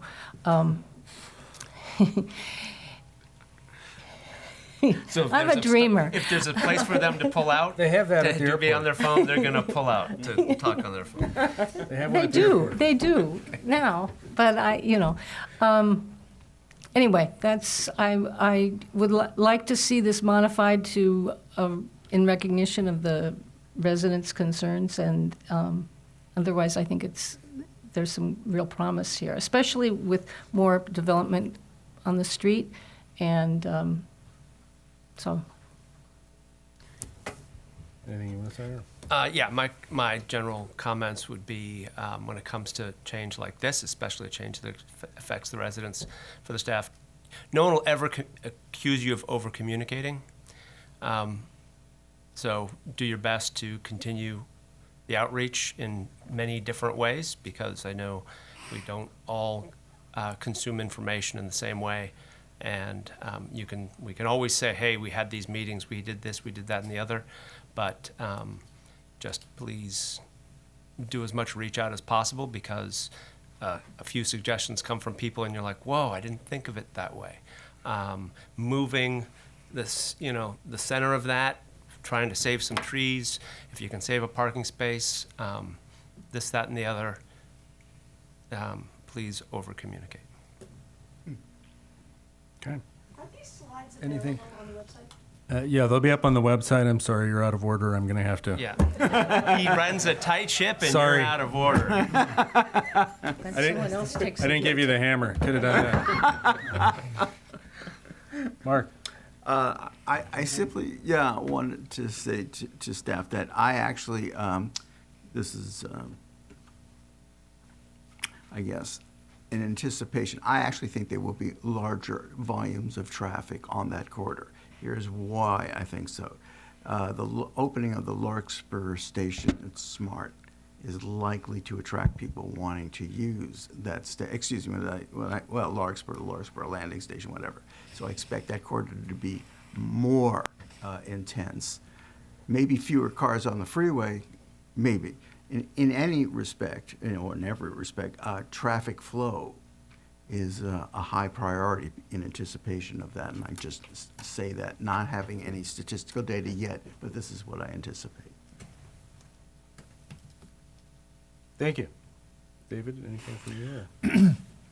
Well, in terms of outreach, I wanted to remind everyone, to the extent that you don't know, I suspect most of you do know, the town website has the ability for you to check for the Bicycle Pedestrian Advisory Committee, planning, town council, and they will push the agenda to you days, if not a week, before the actual hearing. And for me, I'm able to read the agenda for Parks and Recs, BPAC, Town Council in 2 or 3 minutes each time they come up, and that's why I know when something's on an agenda that I need to appear or participate.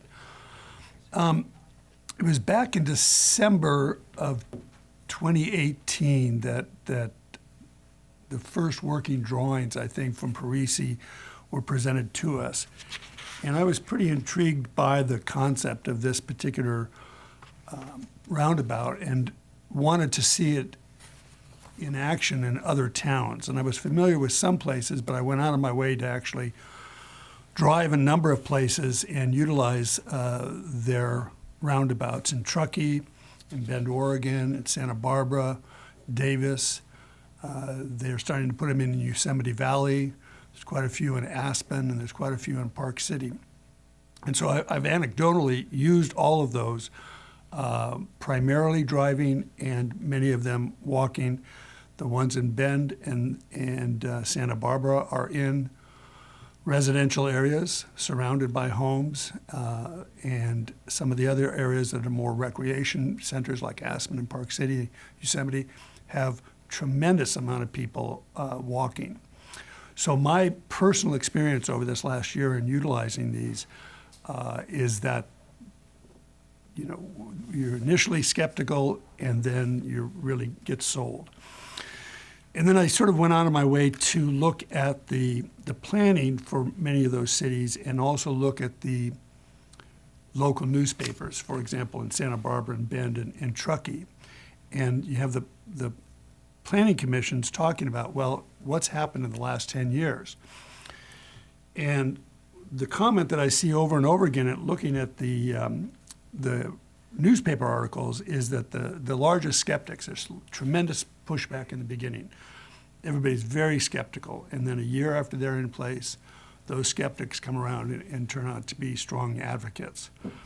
And when I kind of compared the language that was used both in the public works documents, but in the reporters who are talking to people affected by these roundabouts, is the same things came up over and over again after they were put in, is that it decreased speed and increased safety, it minimized or eliminated collisions, it improved bicycle and pedestrian safety, it improved the throughput or the volume of vehicles that could handle, and most people commented that the aesthetics, that they were it's a much more pretty way to see the streets. And those are comments, you know, not from, they're comments from the people who have been using them after they've been in place for a year. So that personal experience and then reading about the residents in those towns convinced me that this is probably going to be well accepted once it's built. So that's my comment. Thank you. Kirby, you have something else? Yeah, I'm curious.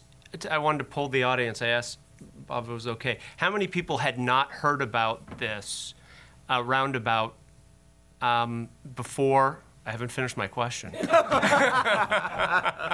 the question. Before the last month, how many did not know about this a month ago? How many didn't know about it 2 weeks ago? Of the people that heard about it recently, raise your hand if you first heard about it through Nextdoor. Mm-hmm. Raise your hand if you heard about it through Facebook. Raise your hand if you heard about it through the Marin IJ. I read the Marin IJ, it wasn't in there. Raise your hand if you heard about it through the town website. Of the audience, how many people have been to the town website in the last 2 months? Oh, was it all? How many people prior to this last week have been to the? Right? Did this issue cause you to go to the town website? Yeah. Okay. How many people? If you heard about it another way, let me know. Say it out loud. Just an email from a neighbor. Okay. What I'm doing this for these guys to know how you hear about news. Because Nextdoor, and I don't know if you guys went out through Nextdoor or not. Are you saying you did? Yeah, most recently we did, and obviously the timing could have been earlier on, but we still think it's better than a month or weeks before the project. Nobody We still reads have that the stuff ability on to make Nextdoor. changes. Okay. We put stuff on Nextdoor for the town on Nextdoor all the time, and nobody reads it. Okay.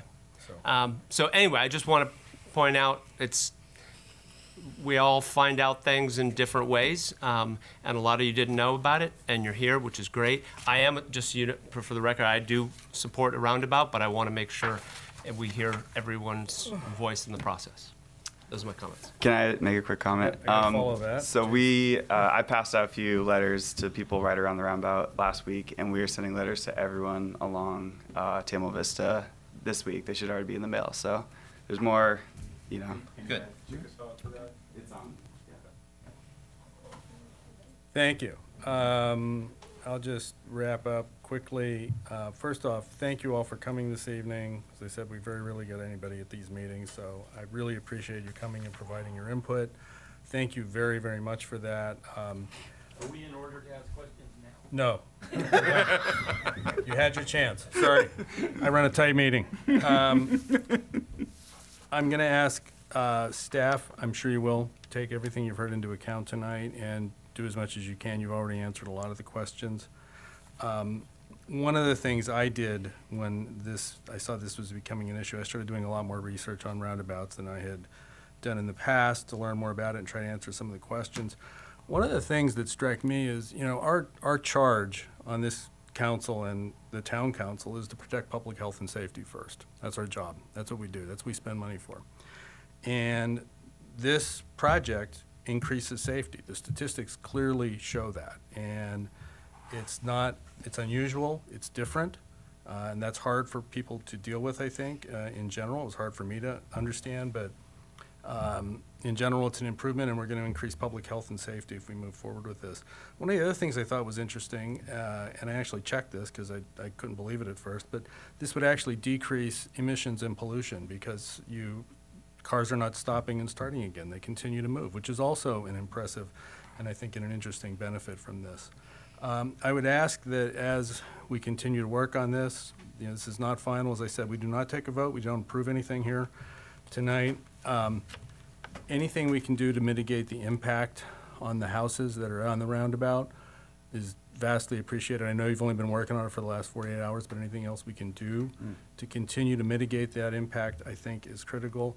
And anything we can do to mitigate the impact of the loss of parking, I think, is also critical and helpful. So anything, David, that you guys can do to do that. But I think in general, the improvements we're making to pedestrian safety, and also, speaking from vast personal experience, bicycle safety, I think is enormous. So I would support doing what we're doing. Thank you. Moving on the agenda to item C, draft sidewalk program update.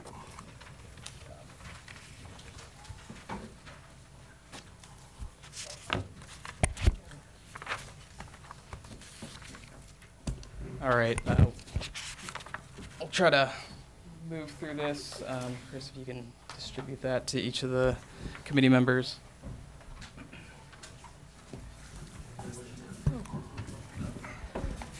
So we brought this item to BPAC, I want to say fall of 2018. So we're reintroducing and furthering discussion on some of the local municipalities and what they're doing on the sidewalk program. Most notably, Santerfell has one that's very active and in place and is a good starting point to have discussions about how we want to, address similar deficiencies in our sidewalk network. So there are four strategies that they use to promote improvements to sidewalk. They have a 100% grant for grinding up to a 1.5-inch vertical offset. They have a 50% match for sidewalk removal and replacement. They have a 100% grant for curb and gutter removal as part of those projects, and also 100% coverage for street tree removal as part of this project. Again, trees that are damaging infrastructure, not just trees because people don't like them. Can you just explain grinding up to 1.5-inch offset? What exactly? Right. So frequently you'll see between panels, and we'll have a few exhibits. Yeah, you know, they shift over time, they settle, they move, and you'll have, you know, a vertical. Often caused by tree roots. Often tree roots. Yep. And those are, you know, compared to something being slightly out of slope, those are, you know, more concerning because they're trip hazards. Right. And they are providing 100% grant for grinding? Correct. Grinding or shaving, yes. And we'll get to it. You'll find that it's actually a very economical. What if it's more than 1.5 inches? So that's where typical sidewalk section is 4 inches. And so as you go and grind away more than 1.5 inches, you start to compromise the structure. And then you have to do a remove and replace. So then you're doing the conventional completely demo it, completely pour it. Well, that's item 2, I see. Yeah, okay. and so we'll get into that a little more. I see how it worked. Yeah. Okay. Got it. Thank you. Yeah. So this is from their webpage. Here on the left side, I know it's a small print, they have all of the various ordinances and responsibilities for each agency. So, you know, generally what you're going to see is that many agencies do put the responsibility to maintain sidewalks on fronting property owners in one way or another, whether it's the state Streets and Highways Code or whether it's a local ordinance. But as a town, we're obligated to have a program to prioritize and improve sidewalk where we can. And that's kind of part of the discussion here. And so, you know, San Rafael, the way they've approached it, and I don't know if their budget numbers have changed, they set aside $100,000 a year and they try to hit the most high priority areas. And that is defensible because they're contributing funding on an annual basis. It's $100,000 in grants. I believe it's $100K unless it's been upped in the last year. And so we wanted to kind of have a similar dialogue about, you know, what can we do? You know, what opportunities do we have to promote, you know, improvements to our sidewalk network? Okay. And so that's the Corte Madera Muni Code. You know, this will be on the webpage, but it does put the responsibility on the fronting property owner. So after doing our initial introduction to this topic, we felt compelled to get some data. So we did 2 separate assessments through this company, Precision Concrete, that went and actually inspected a list of streets that we gave them. So here you have your typical uneven sidewalk panels. These ones, right, given the lesser offset, you can grind. You know, so, you know, we don't have a scale, but it's less than 1.5 inches. That's not a problem. These are things that grinding will not fix. You know, they can't grind through patches of asphalt and other issues. So, you know, some things are going to have to revert back to a conventional repair, which is more costly, as you'll see. They make a distinction between grinding versus saw cutting.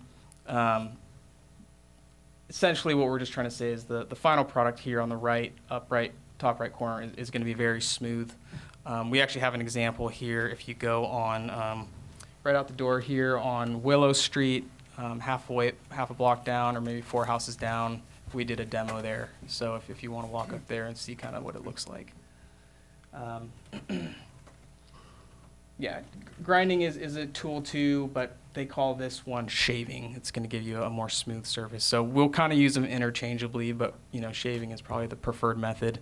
This is also the treatment that we used to fix some ponding coming off the northbound off-ramp at 101. We shaved down the curb.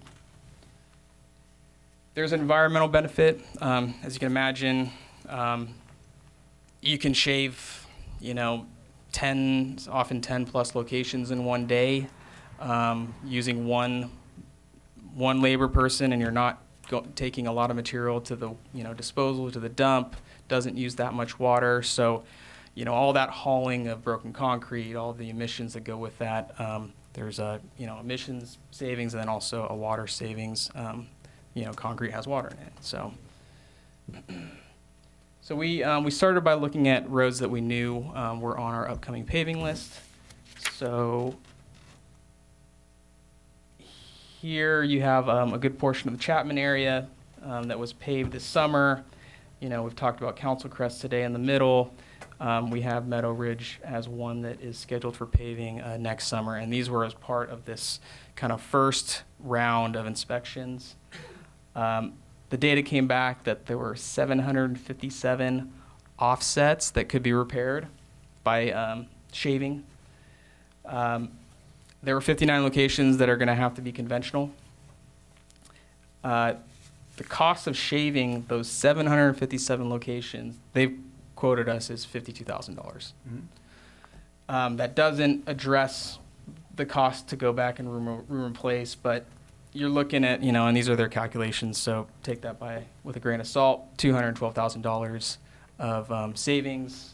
Here's how they arrived at that. They used some standard general estimates for concrete repair, but it's significantly cheaper, and they can move quite quickly through neighborhoods and make these repairs. The second round we did, this was initiated by our a document you may be familiar with, the barrier removal implementation plan. This was triggered by the ADA lawsuit back, I want to say 2018, but the document was adopted in 2016. And there was a list of priority streets, and that's what you have there in front of you. There's 20 or so streets with a color shading, and we thought, why not tie this back to the prioritized street that were in the BRIP and get some inspection data there. From that, resulted in 10,563 locations that were recommended for shaving, and a cost of a little over $500,000.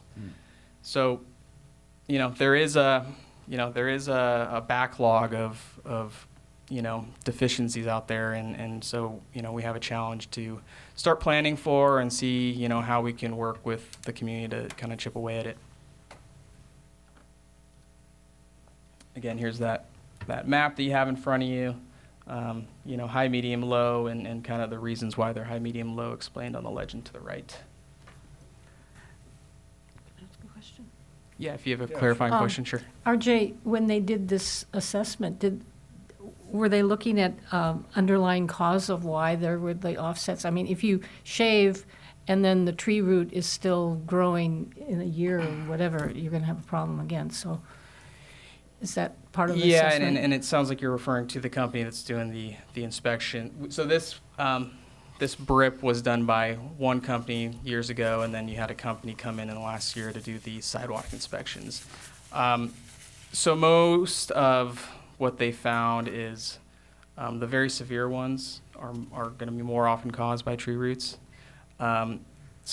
Plenty of the ones that are recommended for shaving are also tree roots, but they find that if you go back and you did the same inspection 5 years, instead of it being 100% of the list you came before, it's a small fraction.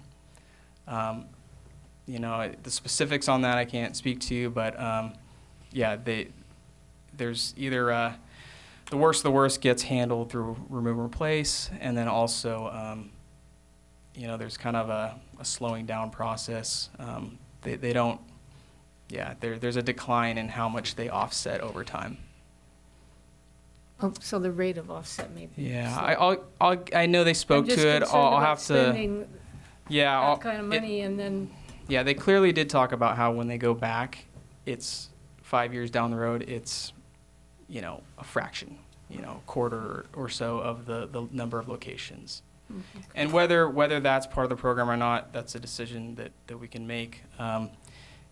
But either way, I think showing steps in the right direction is good should we have any more lawsuits or hazards or, trip and falls and that sort of thing. Here's the same exercise of cost savings of the larger project compared to conventional methods. So quite substantial. As you can see, $3+ million of savings by their metrics. So currently, as part of the capital improvement program, we had allocated $250,000 to sidewalk accessibility upgrades. This is kind of a lot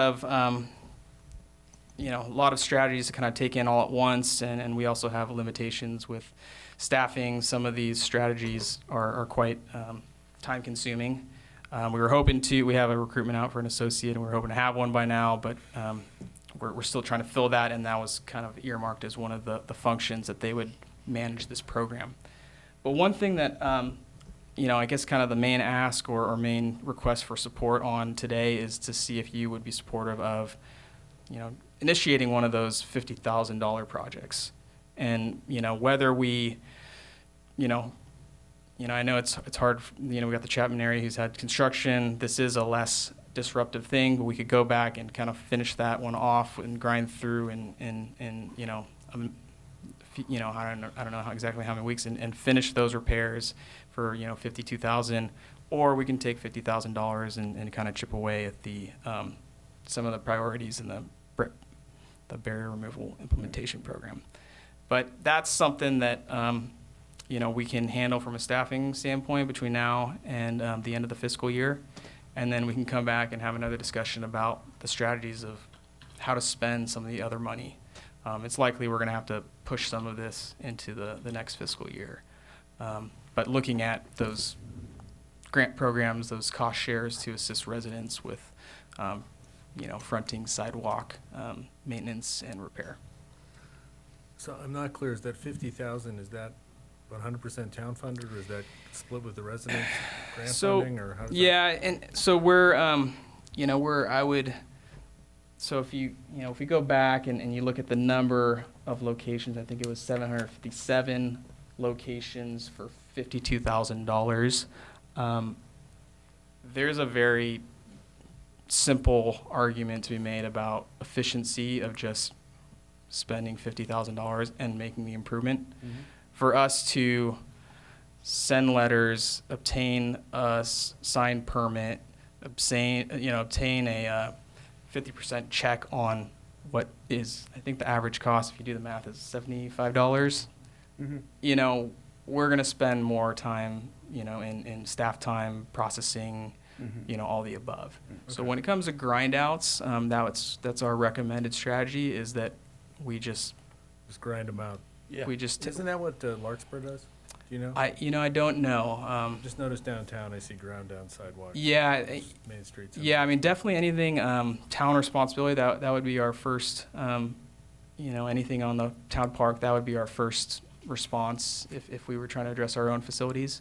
Uh-huh. And we would likely send kind of I think it's called a passive opt-out letter, similar to the vegetation management program, where you say, hey, we've identified a hazard and we're going to take care of it unless, you send this letter, send this signed form back to us in the next number of weeks.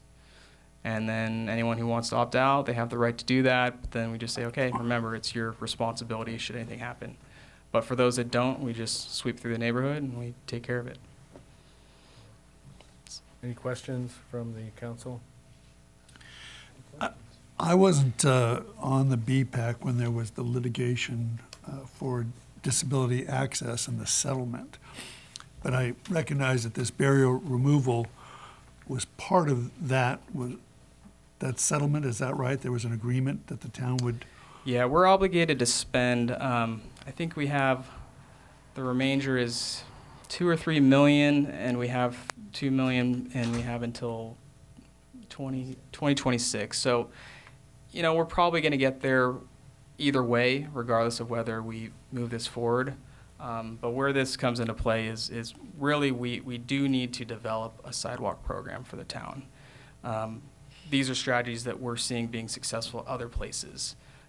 Our program doesn't have to use these exact strategies, but I think in a lot of ways they make sense. And, you know, I imagine I could easily just read the settlement and educate myself, but as part of the settlement. Go for it. He's a lawyer. Um, He likes those things. I do. I actually do. So part of the obligation of the town was to spend a certain amount of money removing barriers for disabled access. But it didn't drill down deep enough to say you're going to do it here, here, here, here, and here? No, it actually says where. Where, okay. Yeah, and that's the back 3/4 Yeah. of that document is Okay. the where. All right, I won't take any more time tonight, but I do want to look at that. Sure. And presumptively, it's self-enforcing with the plaintiff or plaintiff's counsel could come back and say, you know, show me that what you've done at some point prior to the 2026 date. Yeah, it's there's a number of recent, or there's one in particular ruling. I want to say the last name of the case was Barden. It was in Sacramento. It was in the last couple of years. It talked about agencies needing to have a program. You know, what specifically you have in your program, but you have a program that is thoughtful and that, so one strategy could be you just continue sending letters to residents telling them it's their responsibility and they have to pay for it. That would actually be part of a program. That would be an option. I don't know how much results you would get out of that, but that might actually be defensible. But this is a way to kind of blend and balance, the responsibility, the cost, the effectiveness, the results, and try to actually, get some stuff done. Yeah, and what I want to do is to not merge the ADA settlement and its requirements with your presentation and what we've been talking about for the last year, which is to come up with a program where the town encourages residents to take care of these issues. And so I see the distinction, and I'm not trying to merge those two. Yeah, and we could come forward in a pilot program where it's experimental and we make adjustments similar to what we're doing with, on the district side, the private sewer lateral grant programs that we have available. Any other questions for staff? Not? Public comment? I know, Mr. Robinson, this is a subject near and dear to your heart, so. I have 3 minutes. 30. Yeah, There's a you line got 3 forming. minutes. There's a line You know who I am, so I have to tell you Quarter again. after 8. Actually, this has been a 10-year discussion at this committee, and I thank David and Bob and others that have listened to this ad infinitum over the years. And I think David was the one that actually said, let's put this on the agenda and finally talk about this. It was a number of years ago. And I know one of the things that they discovered was that years even before I was working here, they tried this project, and there weren't a lot of people that came forward and said, yes, great idea, 50-50. Santa Fe came up with this program a couple of years ago. My thought is that I understand the issues of the staff trying to contact, Mr. Smith and tell him you've got this hazard in front of your house. It needs to be repaired. That might take months. It might take years by the time you actually get them to cooperate and put in their 50 cents. So my thought is that we ought to provide a program, at least provide some funding and go after the more egregious ones. When the guy came out and surveyed my sidewalk, he told me that even a 1/4 inch did not meet ADA standards. And my sidewalk from my house is relatively flat. You go down onto Lakeside, you'll find, issues of sidewalk 6-8 inches up above the level of the sidewalk there. And those are the ones I think become hazards, and they can become a liability for the town. The City Hall used to have exposed aggregate walkway in front of City Hall, and a UPS guy slipped on there. We were facing a lawsuit, and I learned from my own experience that after a while, the exposed aggregate actually, as it wears down, becomes a trip and fall slipping hazard. And what I find was ironic, when we redid Tamalpais, for any of you who are here, we put exposed aggregate right at the crosswalks. So hopefully nobody walks on that when it rains. So you learn things as you go along. But I would hope that we would do something. You know, we did I say we, I mean the town, it does a lot. There was a survey done by senior citizens in Corte Madera, and you've heard my spiel before, and they asked them what was the number one priority in the town. It was safe sidewalks. And I say that because more people walk on the sidewalks than ride bicycles in this town. That's my observation. Also, the bicyclists are a little better at their agility in terms of what they're doing out there, I've noticed. And there are a lot of seniors that walk the sidewalk that don't necessarily pay attention to the cracks in the sidewalk. And that's my concern because, you know, one of the issues I found with dealing with seniors is that, you know, when you fall when you're a senior, it can become hazardous to your health in the long term. But I'm concerned that, you know, whether it's $50,000 or $200,000, I don't know that's enough, and I don't know how to approach that the best way. I'm sure staff will come up with that, but I would hope that we would make this more of a priority in the town. You know, we're proposed to spend $10 million on a new city hall. We're going to spend, you know, $1 million or $2 million, whatever it is, down here at this interchange. And my question for the council that are policymakers, what are our highest priorities? Where are we getting our biggest bang for the buck? And where are our liabilities? Because the liability can come back to haunt us, as Mr. McSears has already, you know, been threatening to read this, you know, document this big. I'd like to get a report on that when you're done with that.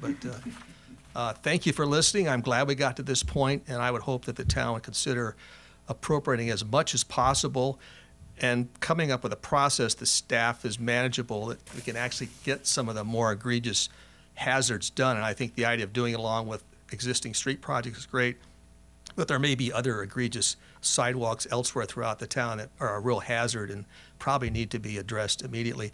My favorite one was on Hickory. I don't know if you ever drove by that, but I beat the town for 3 years about that one.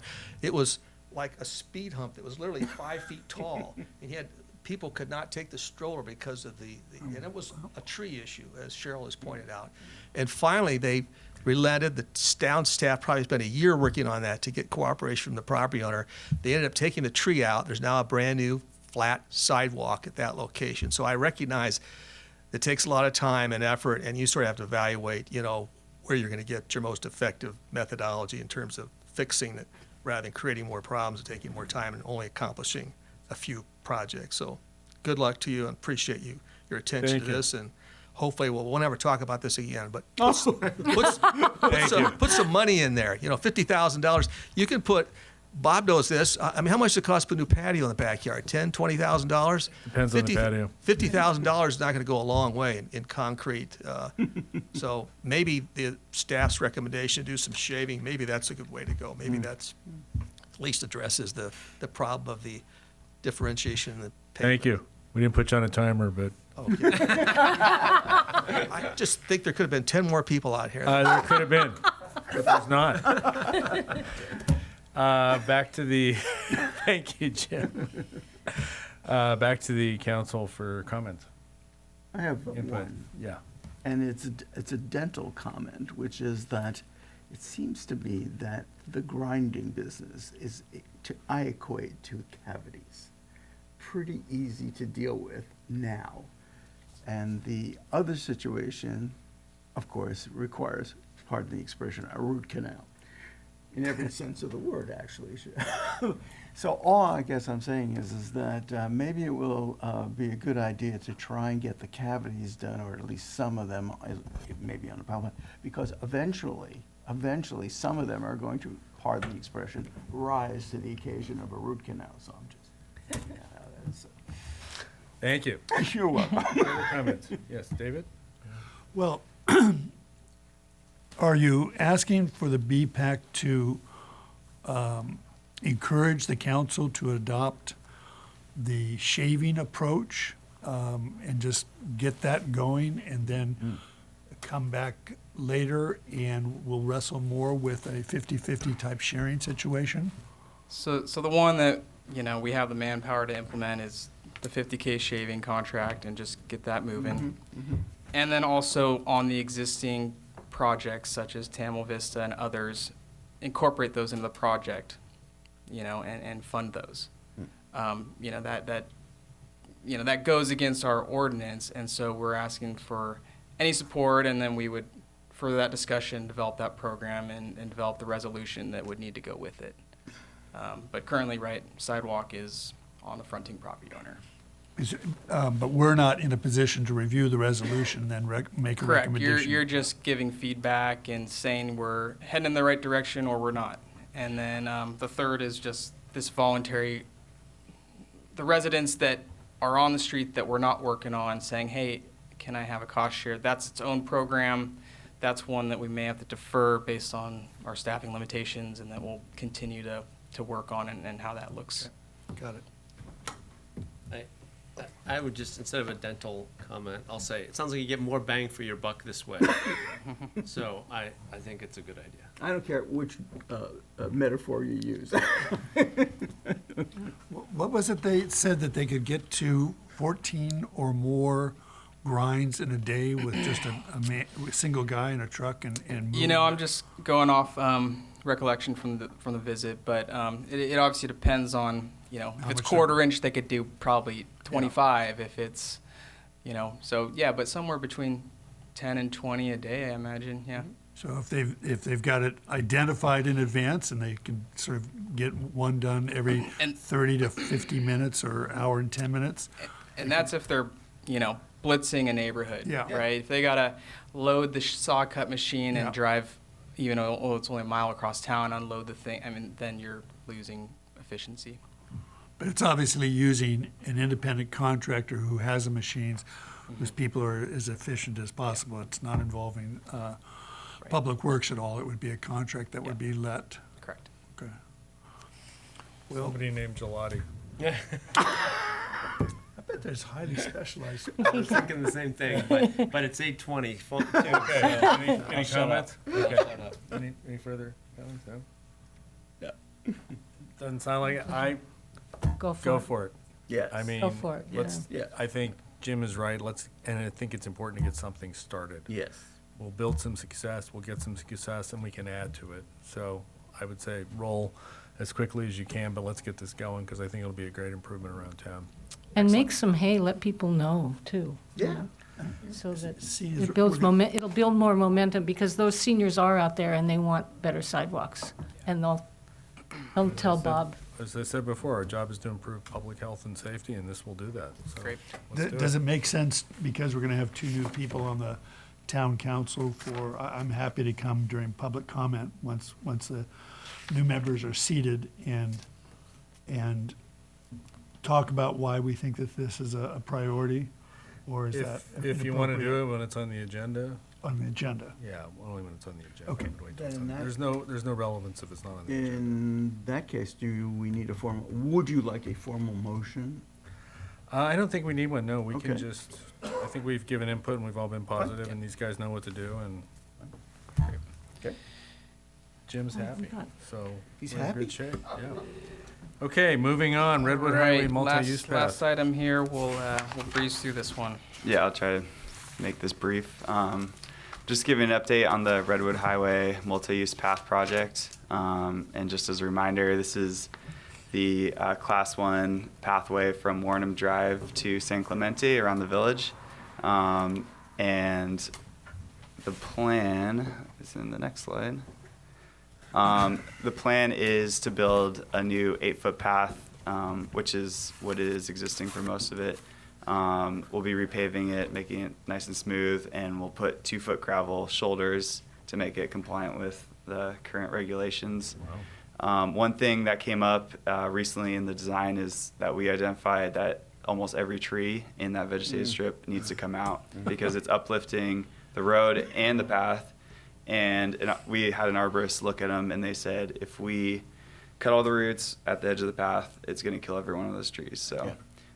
So that's the plan right now. We're going to take them all out, and we hired. So some of this is new, some of this is old. I mean, the I think basis We've for been the talking about project. this for years. Yeah, the base of the project was that people were saying they were losing fillings. Yeah. Riding that street, and yeah. So as we did the detail and hired the arborist and you know looked at it, and that particular species, it's a Italian stone pine. Stone pine. It's the most aggressive one. And the other consideration, just in kind of the vein of all the vegetation management, it is in the tree of being one of those hazardous trees for its how flammable it is because it's got all the sappiness and the pine needles. So that whole pine conifer family is on the hazard mitigation list. Yeah, so we hired a landscape architect to look at what to put back because we don't want to just leave a barren, path afterwards. So I'll touch on that in a little bit, but also included in the project are new ADA curb ramps at the crosswalks. We're gonna repave the Shorebird Marsh Vista Point, where there's a few parking spots, and we're gonna put in new benches and just improve it overall. And then we're still anticipating to be in construction this year in September, which is required by environmental regulations. Let's see. So this was like the first submittal from our landscape architect on what to put back. What we asked him to look out for the new trees and plants were preferably native species, drought resistant, aesthetically pleasing, and use species that we planted elsewhere in the town. And then most importantly, small to medium size with non-aggressive roots. So we're not doing this again in 20 years.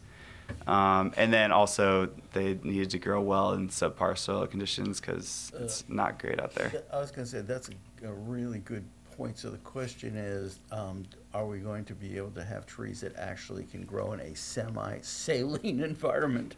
Yeah. And I brought that up because some of the ones we planted on the other side have kind of stalled.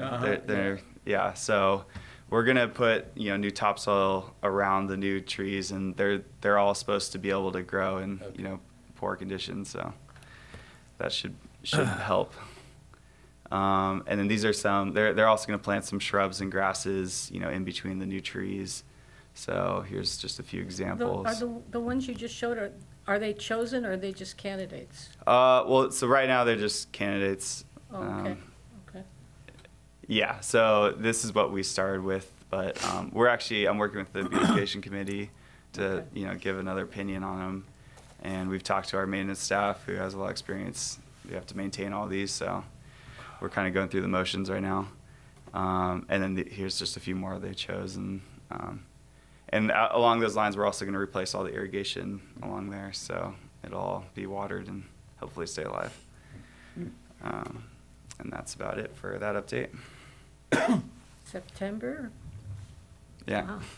Kirby, you had something? Yes. I'm gonna make the same comment about this path that I do every time, because sometimes there's new people. Curious afterwards to meet this guy, Chris. The path where there is, thank you, okay, very good. Where it says Redwood Highway, there's a couple of crosswalks there, and right now, at those crosswalks, the path does have a, between the road and the path, there's a dirt area. And then when it comes to those crosswalks, the path then actually moves over and hits the road. But the problem occurs because the path moves over. If somebody's standing there waiting for the crosswalk, or what happens is there's a family standing there, and then there's a bike trying to go through, and it seems like the path should just keep going straight, and you just fill the gap between the path and the sidewalk. But instead, the way it currently is the path moves over. I'm hoping that the revised version has the path just going straight. Yeah, that's correct. We tried to straighten out as much as we can. There's still a little bit of a jog, but basically what we have is an 8-foot path going through, and then we have a curb ramp where someone could wait to cross the street outside of the path. So it should be perfectly improved. Yeah. Right. Mm-hmm. And at the Shorebird Marsh, is the path still going to go behind the cars, the parked cars? Yeah, I believe so. I think we're incorporating yield signs and the striping to improve safety, but we looked at a few options, and that's still remained the best way to go. I'm just concerned about backing up into the path. Yeah. It's not ideal. Yeah, I agree. But we looked at routing the path around that parking area, and people are just going to cut through there. So Yeah. it's That's what I do. Yeah. I think where we left it was a sign to those people backing up, and then plus a yield sign to the cyclists moving through. Did we discuss having a hump? Like a raised, what did you do, the For the raised cyclists? crosswalks for the bikes? I don't think we discussed that. I thought that's what we I thought that was I your mean, suggestion. when the yield sign is put up to the cyclist, does that mean they're at fault if there's a collision? They're told to yield, so it implies they're at fault. They would need to enter with caution. So I thought what we talked about and what you suggested was that crosswalk, like they have in Golden Gate Park on John F. Kennedy Drive. So this crosswalks are actually raised, so it's almost like a speed hump, right? Yeah. So the car backing up feels now. I don't know if that creates more problems, right? Oh, the car backing up has the bump. The car backing up has the bump. Oh. Mm-hmm. That may be something to consider. Yeah. Did you follow what I said? Yeah, I do. I've never seen that in a parking area, but we could look into it. We'll take a look. Yeah. I know that's your concern about that. Yeah, yeah. You bring it I up think- every I time think- as well. Yeah, I do. We are- We're consistent.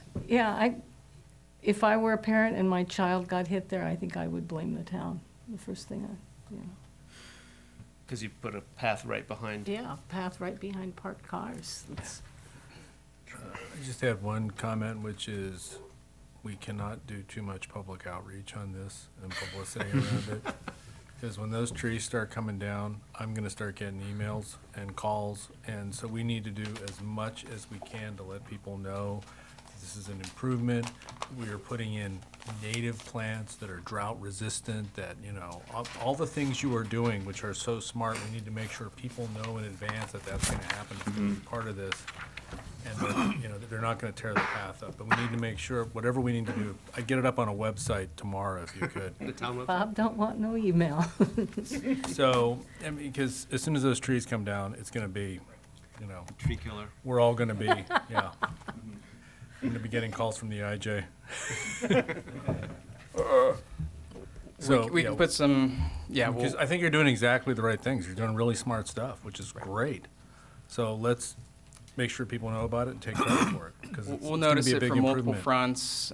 We'll get some signage out there talking about the new landscaping project. Great idea. And the fact that you're working with the beautification committee is brilliant. They're influential in town. They talk to people, so that'll help as well. So let's do whatever we can to make sure people know about this as much in advance, because it's so visible, it's gonna be talked about. So over the years, we've also talked about whether there was sufficient real estate to widen the path. And I can't tell whether it's real estate or budget that's keeping it at 8 foot. So by current standards, we're actually widening it because we're now getting the shoulders So compliant. you're actually getting a 2-foot shoulder on each side? Right, yeah. So you're going to 12, right? Yeah, for the most part, yeah. So that's the gain, essentially. You could put more pavement, but then you would be out of compliance with the Class 1 standard. So essentially, but we are improving that more of a width than what's there today. What, the shoulders are going to be out of what kind of material? Typically, we use some sort of a DG or, So you can pathway just ride fines. right off the path into the gravel and back on again. It's Yeah, like so, seamless. many of the projects Chris and I have done, Mill Valley Sausalito Path, if you walk that, it's earthen, but it's actually kind of softer on your legs, so pedestrians actually prefer to be on that most of the time. Not that someone who needed to be on the pavement couldn't, but it just, your overall usability is closer to 12 feet. Is there any thought about any paint striping to delineate left to right? And I know some places try and don't do it right down the center, but say this side is for cyclists and this side is for pedestrians. I don't know if it's appropriate out there. So this is a Class 1 multi-use path. We don't, to do a modes separated. Usually you need about 12 feet. Okay. So we wouldn't do that. Doesn't mean you couldn't put a stripe down the center, but typically we would reserve that for higher volume paths, and I don't think this has the volumes that would necessitate it. Okay. It wouldn't preclude it in the future if that, changed. Anything further from the council? You guys, I think, have our input. Thank you very much for a thorough job on this. Next meeting date is April 16th. Unless anybody has anything else, we will adjourn. Thank you very much. You. You're welcome. Thank you.